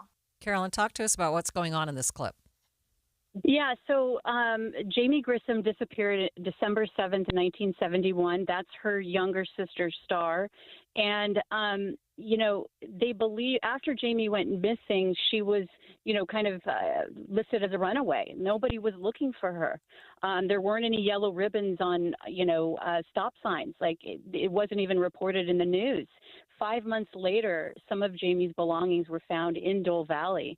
And that's when it's like, oh, wait a second, we think, maybe she didn't just run away, even though she was a foster child with her sister and she'd saved $600 in the bank from working a summer job before she went missing. And Star was like telling police, hey, listen, my sister wouldn't run away. And so she's never given up her search. So, and what's cool is that not only do the family members play such a huge role in this podcast, but also the investigators who've just never given up. They've come out of retirement to work these cases. So it's just it's going to make you angry. It'll make you sad, but it's very inspirational how the community has come together. So I think that it's available right now. We just dropped the first 2 episodes. You can hear it wherever you get your podcasts. But, to your point about what it takes to put it together, I was actually inspired to get into true crime podcasting after I heard Dave Cawley's Cold, season 1. Yep, he did a great job. I was working at Cairo Radio. Oh, my gosh, he did. And it was, he set the bar really high. And I think podcasting has, as we've seen throughout the years, has really come a long way and has done a lot of good and getting these stories out. And in many cases, justice for families. And in this case, there's still evidence to be processed. And we hope that, the serial killer is still alive. So, I don't want to give too much away, but that's my spoiler. Thanks, Carolyn. That's the most I'll give you. Yeah. There you go. Carolyn Osorio is the host of the new KSL podcast, Stolen Voices of Dole Valley. It is streaming now. It's 2:30, midday at KSL News Radio. I'm Maria Shilaos. Some of the stories we are watching this hour. A crossing guard hit this morning while helping kids cross the street to school. Blue light, it's often gotten a bad rap, but is it actually that bad? We're going to check KSL's local stories in a minute, but first, ABC News. ABC News, I'm Michelle Franzen. Texas Republicans advanced a redistricting measure after State House Democrats returned from breaking quorum in protest. The GOP House Speaker announced lawmakers who left the state still face civil arrest warrants unless they agree to leave with a public safety officer. State Representative Nicole Carlier refused and says she's now locked inside the Capitol. This is a form of oppression. Even those Democratic members who signed that permission slip, they're not free. They are under or in the custody of DPS at this moment. So they are just as oppressed as I am, but they get to move outside of this building. The White House says President Trump is offering security guarantees for Ukraine. It would be in exchange for Ukraine not joining NATO, but says it won't involve U.S. troops on the ground. Stocks ended mixed today over economic concerns. NVIDIA led tech losses. This is ABC News. We do have breaking news here at KSL News Radio. Police are asking people to avoid the area around Lifetime Fitness in South Jordan. They say that the manager received a bomb threat and someone threatened that they were in the parking lot with weapons. Officers did not find this person, but they did evacuate the building and now have dogs sniffing the building for any explosives. Now, KSL has confirmed that the Dancing Moose Montessori School was put under lockdown, and police are asking people again to avoid the area while they clear it. We will keep you updated with the very latest. The Board of Pardons and Parole is denying Utah death row inmate Ralph Menzies' petition to change his sentence. Board officials say after careful consideration, they did not find a reason for his death sentence to be commuted to life in prison. KSL legal analyst and the co-host of Inside Sources, Greg Skorda, said on Midday that Menzies is almost out of options. That's it for his hearings with the Board of Pardons. He has filed another appeal with the trial court, who decided that he wasn't incompetent, but those appeals have been denied fairly summarily. The last appeal that he filed was on August 14th, and so chances are it will be denied as well. Menzies is scheduled to be executed on September 5th by firing squad. A man accused of carjacking a vehicle with a baby inside is now facing charges. Police documents say earlier this month, 23-year-old Carlos Castellanos allegedly stole the car from a parking garage at the Gateway after a mother left the car running. The mother chased the car, so Castellanos let her grab the baby back before leaving with the car. He now faces charges of aggravated robbery and a host of other things. However, there were no charges related to taking the baby, as court documents say he didn't intend for there to be a child inside the back seat. Other local stories KSL is following. The commissioner of Major League Baseball is once again talking about expansion, and Salt Lake City shows up on a lot of expansion lists. KSL News Radio's Randall Jepson has more. Commissioner Rob Manfred, he made an appearance on the Little League Classic broadcast Sunday night on ESPN, and one topic was expansion. I think if we expand, it provides us with an opportunity to geographically realign. And when you look at expansion lists by baseball writers around the country, Nashville always seems to be on top, but Salt Lake City is usually right there in the top 5. Hans and Scotty G on the KSL Sports Zone say Big League Utah and the Miller Group, they've been working to get a team and they know what it takes. They're intelligent. They know what it costs. They know what the commitment is. Manfred says he wants to name 2 expansion teams before he retires. That would be in 2029. And reports say whoever gets a new team, they'd likely end up paying an expansion fee in the $1 billion range. Randall Jepson, KSL News Radio. Your money at this moment, the Dow ending the day flat, up by just about 10 points, ending at 44,922. The S&P and NASDAQ ended down. The NASDAQ dragged down by big tech stocks. It ended down 315 points. Traffic and weather, it's brought to you by Mountain America's My Style checking account. Here's Ricky Meese. Freeway traffic in the valley is still in good shape, but we're already starting to see the first signs of traffic building and getting a little busy. Southbound I-15 near the South Interchange going through Salt Lake County, especially Murray and Midvale. Again, police activity. Pedestrians and drivers should avoid the area of about 110th South Riverfront Parkway. That's approximately 9th West. Mortgage rates are going down, so take advantage. Visit loansbyrick.com at Vintage Lending. Loansbyrick.com. NMLS 241179, Equal Housing, Equal Opportunity Lender. Ricky Meese in the KSL Traffic Center. We are inching closer to 100 degrees, 100 the high today and tomorrow. Then a little bit cooler on Thursday at 96, but by Monday, hopefully in the upper 80s. Right now, 97 degrees at the KSL Common Spirit Health Studios. Join Mike Stevens of Capital Wealth Advisors for Retire Right Radio, Saturdays at 5 a.m. and 9 p.m. That's Retire Right Radio with Mike Stevens, Saturdays at 5 a.m. and 9 p.m. Let's go! You're still glowing, flirting, grooving. You still got it. But your immune system weakens as you age, making it harder to fight flu, pneumococcal pneumonia, RSV, and COVID-19. Vaccines are a key part of any health routine and help strengthen your immune response. Ask your doctor or pharmacist which vaccines you need. Schedule in minutes at vaxassist.com. Sponsored by Pfizer. This is the story of the one. As a safety manager at a manufacturing plant, he does everything he can to keep his coworkers safe. From finding ways to reduce risks to keeping safety supplies in stock. And for that, he relies on Grainger. Grainger offers a broad range of quality products and next-day delivery, so he can always play it safe. Call 1-800-GRANGER, click Grainger.com, or just stop by. Grainger, for the ones who get it done. I didn't just lose 82 pounds in 16 weeks. I lost fear. I lost shame. I lost that nagging voice in my head that told me I couldn't do it. I thought weight loss meant being hungry or miserable. Soda showed me something different. I wasn't starving. I wasn't white-knuckling it throughout the day. I was learning. I was eating real food, texting my nutritionist when I had a question or hit a wall. People asked if I do it again, and I tell them I do it twice. Because what I got back, my energy, my focus, my sense of control. This isn't about fitting into skinny jeans.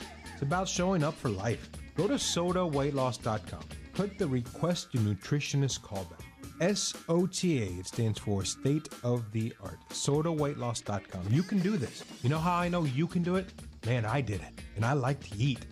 Sodaweightloss.com. Soda is, say it with me, state of the art. KSL Broadcast Group contests are open to participants 18 years of age and older that are residents of Utah, unless otherwise specified. Employees or agents of the station, Bonneville International Corporation, other area radio stations, or any entity associated with the contest may not enter. Persons who have won in the last 30, 60, or 90 days from a station contest or event may not be eligible. Full general contest rules are available at kslnewsradio.com/contests.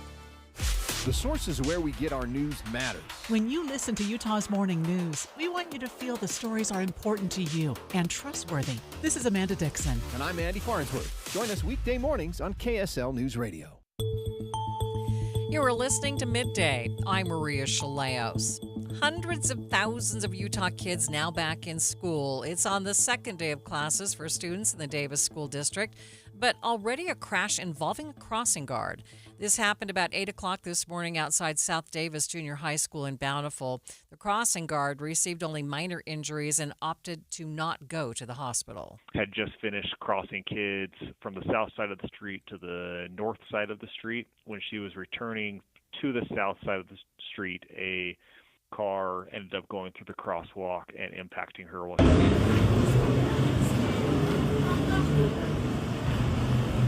But Police Lieutenant Andrew Smith tells KSL News Radio's Adam Small, unfortunately, this is not an isolated incident.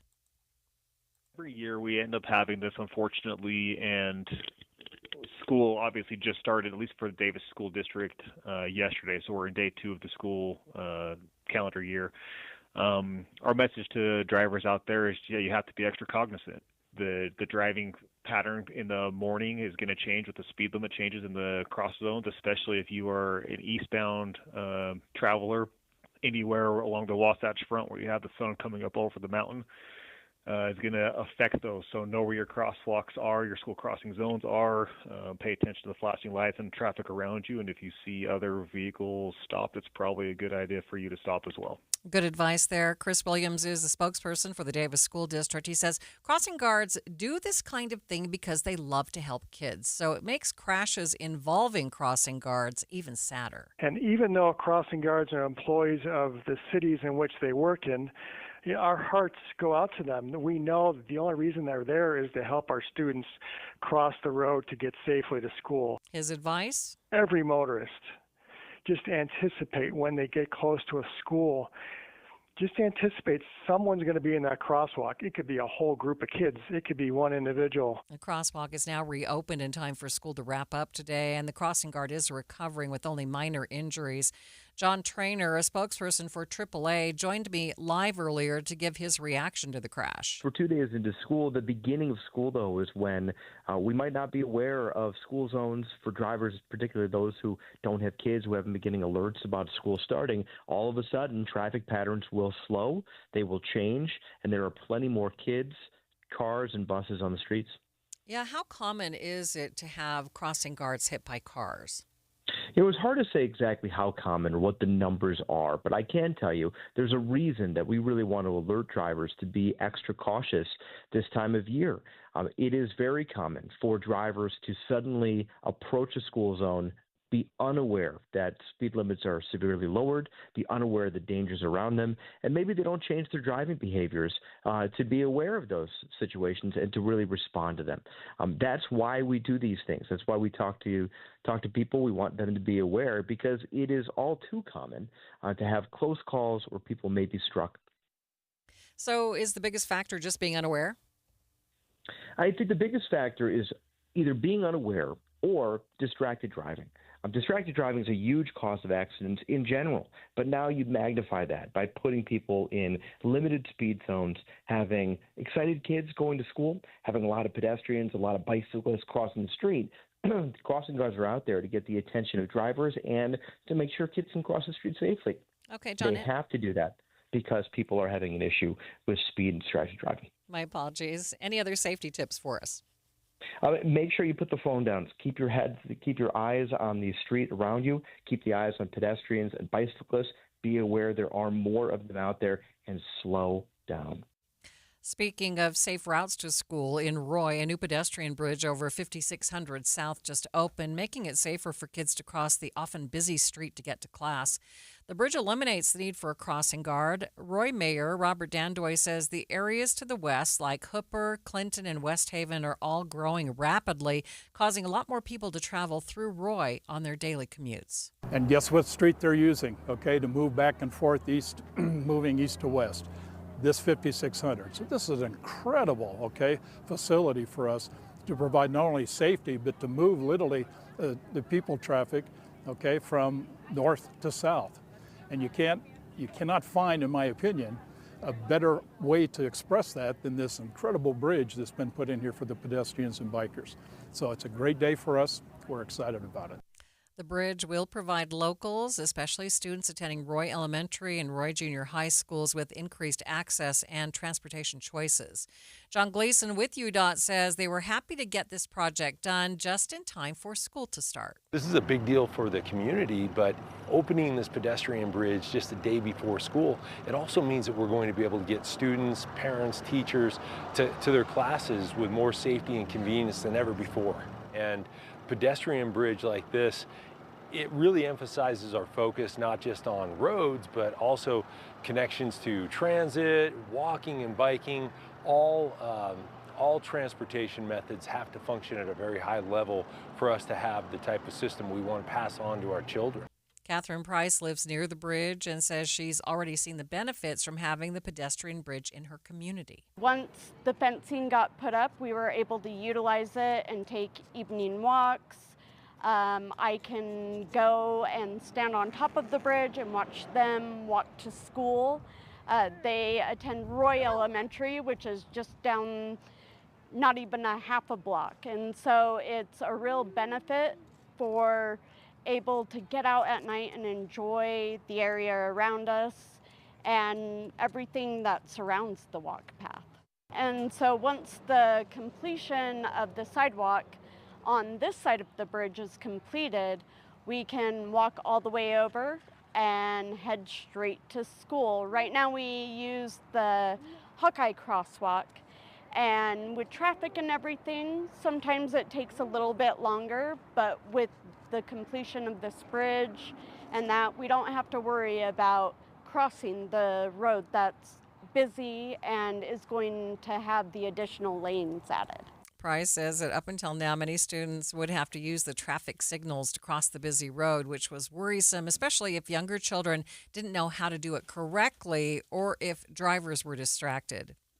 Midday continues in just 60 seconds. Hi friends, Dan the Laptop Man here from PC Laptops. In celebration of over 32 years of serving humans in Utah with their computer and tech needs, we've slashed our prices. And these are the new 2025 models. Here's the deal. You can get our new 2025 S1 desktop with a blazing Ryzen 5 processor, 16 gigs of RAM, and over a terabyte of blazing fast storage on this promotion. We also have our new 2025 SM3 laptop with the Intel i5 processor, 16 gigs, and over a terabyte of storage for $999. You can take one home today for $9.99. And you also get the peace of mind of our lifetime service warranty. We also have 12 months special financing available, and they start as low as $29 a month. But hurry in because supplies are limited. Because at PC Laptops, we love you. PCLaptops.com. Take home a blazing fast 2025 model desktop or laptop for $9.99 at PCLaptops.com. Blue light often gets a bad rap. It's the kind of light emitted from tech devices, often billed as the reason why we all sleep so poorly. Some of us may even have blue light glasses to reduce the amount of exposure. But it might not be the villain that it's cracked up to be. There's no doubt that blue light has become a household term. I've even been convinced to buy blue light filters in my glasses. And the idea comes from the fact, or the concept, that blue light, which is the wavelength of light that is emitted from our phones, our tablets, and our screens, disrupts our sleep. Now, although that idea is sound, the data behind it, George, is still mixed. And the most recent high-quality review comes from the National Sleep Foundation, a panel of experts, leading clinicians, and scientists to review high-quality data to date. And the overall clear founding conclusion was that for teens and adolescents, screen time during bedtime was more harmful in terms of the sleep quality to teens and adolescents than it was to adults. Now, what wasn't clear is that because of the blue light? Is that because of the content that's on the screen, or even the distance that screen is at? Dr. Darian Sutton told Good Morning America that a study from the National Sleep Foundation says there's more to it. Well, there are some practical takeaways that you can gain from understanding from the smaller studies. It says that when we hold blue light up close to our face, that is associated with the suppression of melatonin. That's our sleep hormone, and that's one of the reasons why bright screens up close at the end of night can disrupt our sleep. We also know that content is a factor here. Reading emails that are stressful, watching binge-worthy TV shows, even though it might not feel stressful, your brain is still interpreting that information, and George, that can be releasing hormones that keeps you awake.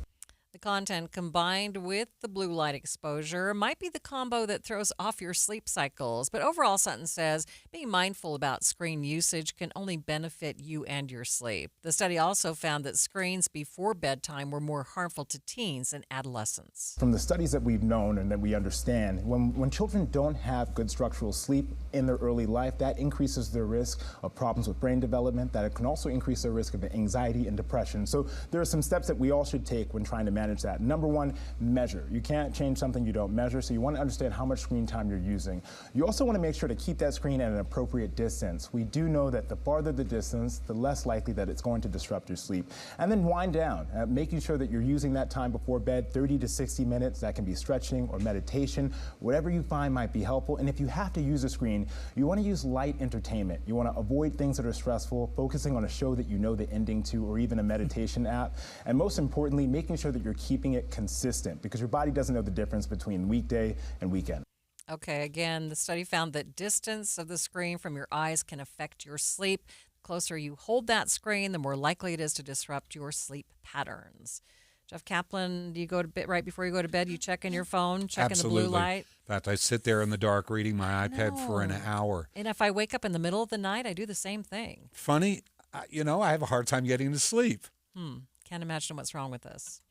Thank you for joining me today for Midday. Oh, my goodness. I'm ending the show early here, aren't I? You can't do that to me.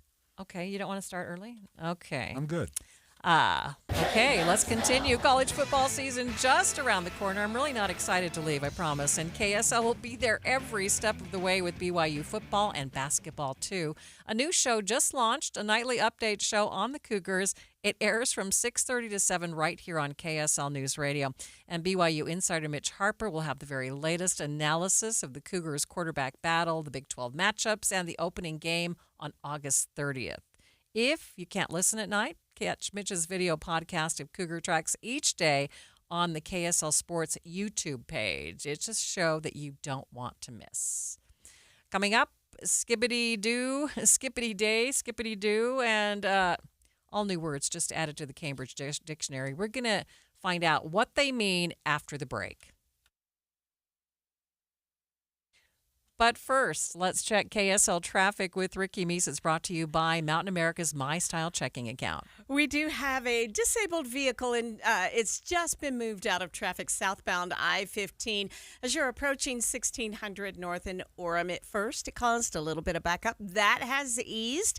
And then in Salt Lake County, looks like we have a little bit of trouble in traffic on northbound I-15 in South Salt Lake. This is just after 3300 South. UDOT Incident Management is now on the scene. All vehicles are over to the right shoulder. But don't be surprised if you see traffic that's thick and slow in the area. Get tickets for Sharing Aloha movie. See the trailer. Enter to win a Hawaiian getaway from Hawaiian Air and Marriott Courtyard, Oahu. 45 plus entries per person possible. Sharing Aloha, themovie.com. Ricky Meese in the KSL Traffic Center. Comcast Business High Five Hotline. What's the state of your excitement? I signed my business up for the 5-year price lock guarantee, and I can't stop high-fiving people. High five! Okay, deep breath. You're in a good place. You signed your business up for 5 years of gig speed internet and advanced security, all on our ultra-reliable network. Gig speeds and advanced security? I'm so stoked! Yep, and you get it at a great rate that's locked in for 5 years. Woo! The high five is just your body's way of saying, I'm winning. So this is natural. High-fiving everyone you see in a state of business savings enthusiasm? Totally natural. Sweet! Thank you! Thank you! High five, everybody! High five! The Comcast Business 5-year price lock guarantee is back, but only for a limited time, so sign your business up today. High five! Comcast Business, powering possibilities. Ends 9/21/25 for new customers with qualifying bundle. Current customers may be eligible depending on services and area. Guaranteed rate applies to monthly service charge, excluding taxes and fees. Other restrictions apply. If Old Spice Deep Sea Super Hydration Body Wash were music, what would it sound like? Start with the deep sounds of Old Spice's ocean waves and kelp. Layer on the smooth, renewing moisture. You wouldn't hear any parabens or phthalates because Old Spice Deep Sea hasn't got any. But you would hear that vitamin B3 for healthier looking skin. So while your regular body wash sounds like this, Old Spice sounds like this. Sounds like it smells amazing. Ready to elevate your everyday? Quince has the Luxe Staples Insider Swear By, minus the markup. From 100% European linen styles and 14-karat gold jewelry to gorgeous leather bags and elevated home finds, Quince has it all. And by partnering directly with top artisans and ethical factories, Quince delivers premium quality at half the cost of similar brands. Discover everyday luxury without the markup at Quince. Go to quince.com/styleupgrade for free shipping and 365-day returns. Quince.com/styleupgrade. When you take your grandkids to Disney, do they know what's in your investment portfolio? Do they even care? They're busy having a great time, and you're busy making memories. At Galileo Wealth Management, we understand the nuts and bolts of retirement planning, our investments, the stock market, taxes, Social Security, Medicare, and more. But think about it. What are you trying to do here? Is your goal to beat the S&P? Or is your goal to make memories with your family? Our goal is to give you the confidence to spend in retirement without the fear of running out of money. Call Todd Kim at Galileo Wealth Management today, 801-516-3227.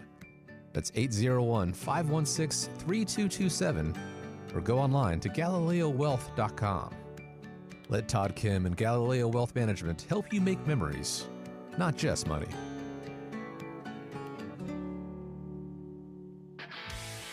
This is the story of the one. As a lineman, he does whatever it takes to keep the power on in his community. And he wants a partner like Grainger who does the same. Grainger offers the professional-grade products he needs, from voltage detectors to harnesses to hard hats, plus fast, dependable delivery, so he can rise to every challenge. Call 1-800-GRAINGER, click Grainger.com, or just stop by. Grainger, for the ones who get it done. This is the story of the one. As a lineman, he does whatever it takes to keep the power on in his community. And he wants a partner like Grainger who does the same. Grainger offers the professional-grade products he needs, from voltage detectors to harnesses to hard hats, plus fast, dependable delivery, so he can rise to every challenge. Call 1-800-GRAINGER, click Grainger.com, or just stop by. Grainger, for the ones who get it done. Sign up for KSL Text Alerts. Get breaking news and traffic updates by texting the word news to 57500. Want access to exclusive contests? Text contest to 57500. Jazz fans, text the word jazz for breaking jazz updates. And Cougar fans, text BYU to 57500 for the latest on the Cougars. Message and data rates may apply. This is Midday. I'm Maria Shilaos. Language is ever evolving. New words always being made up. Now, it can often feel like a foreign language, definitely to me. The Cambridge Dictionary has announced its newest editions, and the new words you all may have heard, but had no idea what they meant. Start Here host Brad Milkey spoke to some young people to find out what these slang words, now official words, actually mean. Using slang is kind of like prices at a high-end restaurant. If you have to ask about it, it's probably not for you. However, yesterday, the folks at Cambridge Dictionary decided to lend a hand to those over 25 by explaining what this means. Mr. Speaker, they are delulu with no salulu. This is Anthony Albanese, the Prime Minister of Australia, earlier this year, using the language of Gen Alpha. Delulu, short for delusional, is now an official entry in the new edition of the dictionary, along with 6,000 other words and phrases. Here's my question. Can either of you define skibbity? Yeah. This is my 19-year-old cousin, Bianca, who's a sophomore at Colgate University, and her soccer teammate, Jocelyn Rowe, a senior. That's right. We called in the youths. I wouldn't say it has one exact definition to my personal understanding. I think it's more of a term you can kind of just throw around for different meaning. But some of these new words defy meaning. Skibbity, a nonsense sound that was created by what you'd call a brain rot creator in Eastern Europe, has been adopted by the young uns as a stand-in for other words in unserious moments. You use it for fun, and sometimes just to make people cringe. What does that mean, though? I was like, college kids these days, so bad at being specific. Well, the actual definition now in Cambridge Dictionary, the dictionary, calls it a word that can have different meanings, such as cool or bad, and can be used with no real meaning as a joke. Oh, my skibbity or something like that. Yeah. There are other words almost entirely rooted in social media usage. A trad wife is a controversial TikTok archetype of someone who takes pride in very traditional gender roles, while snackable refers to bite-sized online content. How about inspo? Yes, inspiration. If I'm looking... Pinterest especially, Everyone that app. uses it for Pinterest. I'll look up room decor inspo. And don't forget about fashion words like Luke, a heightened version of look, but spelled L-E-W-K, which really owes itself to shows like RuPaul's Drag Race. And really, when you think about it, many of these are just pre-existing words, either shortened or adjusted, to home in on a more specific modern meaning. Like all outfits are looks, but only a few are Lukes. We really like to shorten things. I feel like so many people in our generation love to use Snap as the main form of communication. So that's just quick and easy. There are also multi-word phrases being added to this year's Cambridge. A forever chemical is a compound that will not break down over a long time. A work wife is someone who a coworker has a close but not romantic relationship with. A mouse jiggler is a device or piece of software used to make it seem as though a computer mouse is moving, fooling those programs meant to catch remote workers away from their desks. And a red flag is a sign of danger, particularly in the world of dating. Okay, did he clear that all up for you? That is Brad Milkey on the Start Here podcast. That is it for Midday. Jeff Kaplan's Afternoon News is next. And if Brad didn't clear it up, Jeff will in his Minute of News. Promise. KSL FM Midvale, KSL Salt Lake City. Good afternoon, 3 o'clock at KSL News Radio. I'm Jeff Kaplan. We're at 99 in Salt Lake City. KSL's top story is developing news. A bomb threat, guns drawn, a large police presence in South Jordan over the past hour. KSL News Radio's Heather Peterson is live with what we know. Heather, what's going on there? Well, Jeff, this is in the area of 10990 South Riverfront Parkway, which is at the Lifetime Fitness Gym. South Jordan police say they got a call from the manager who said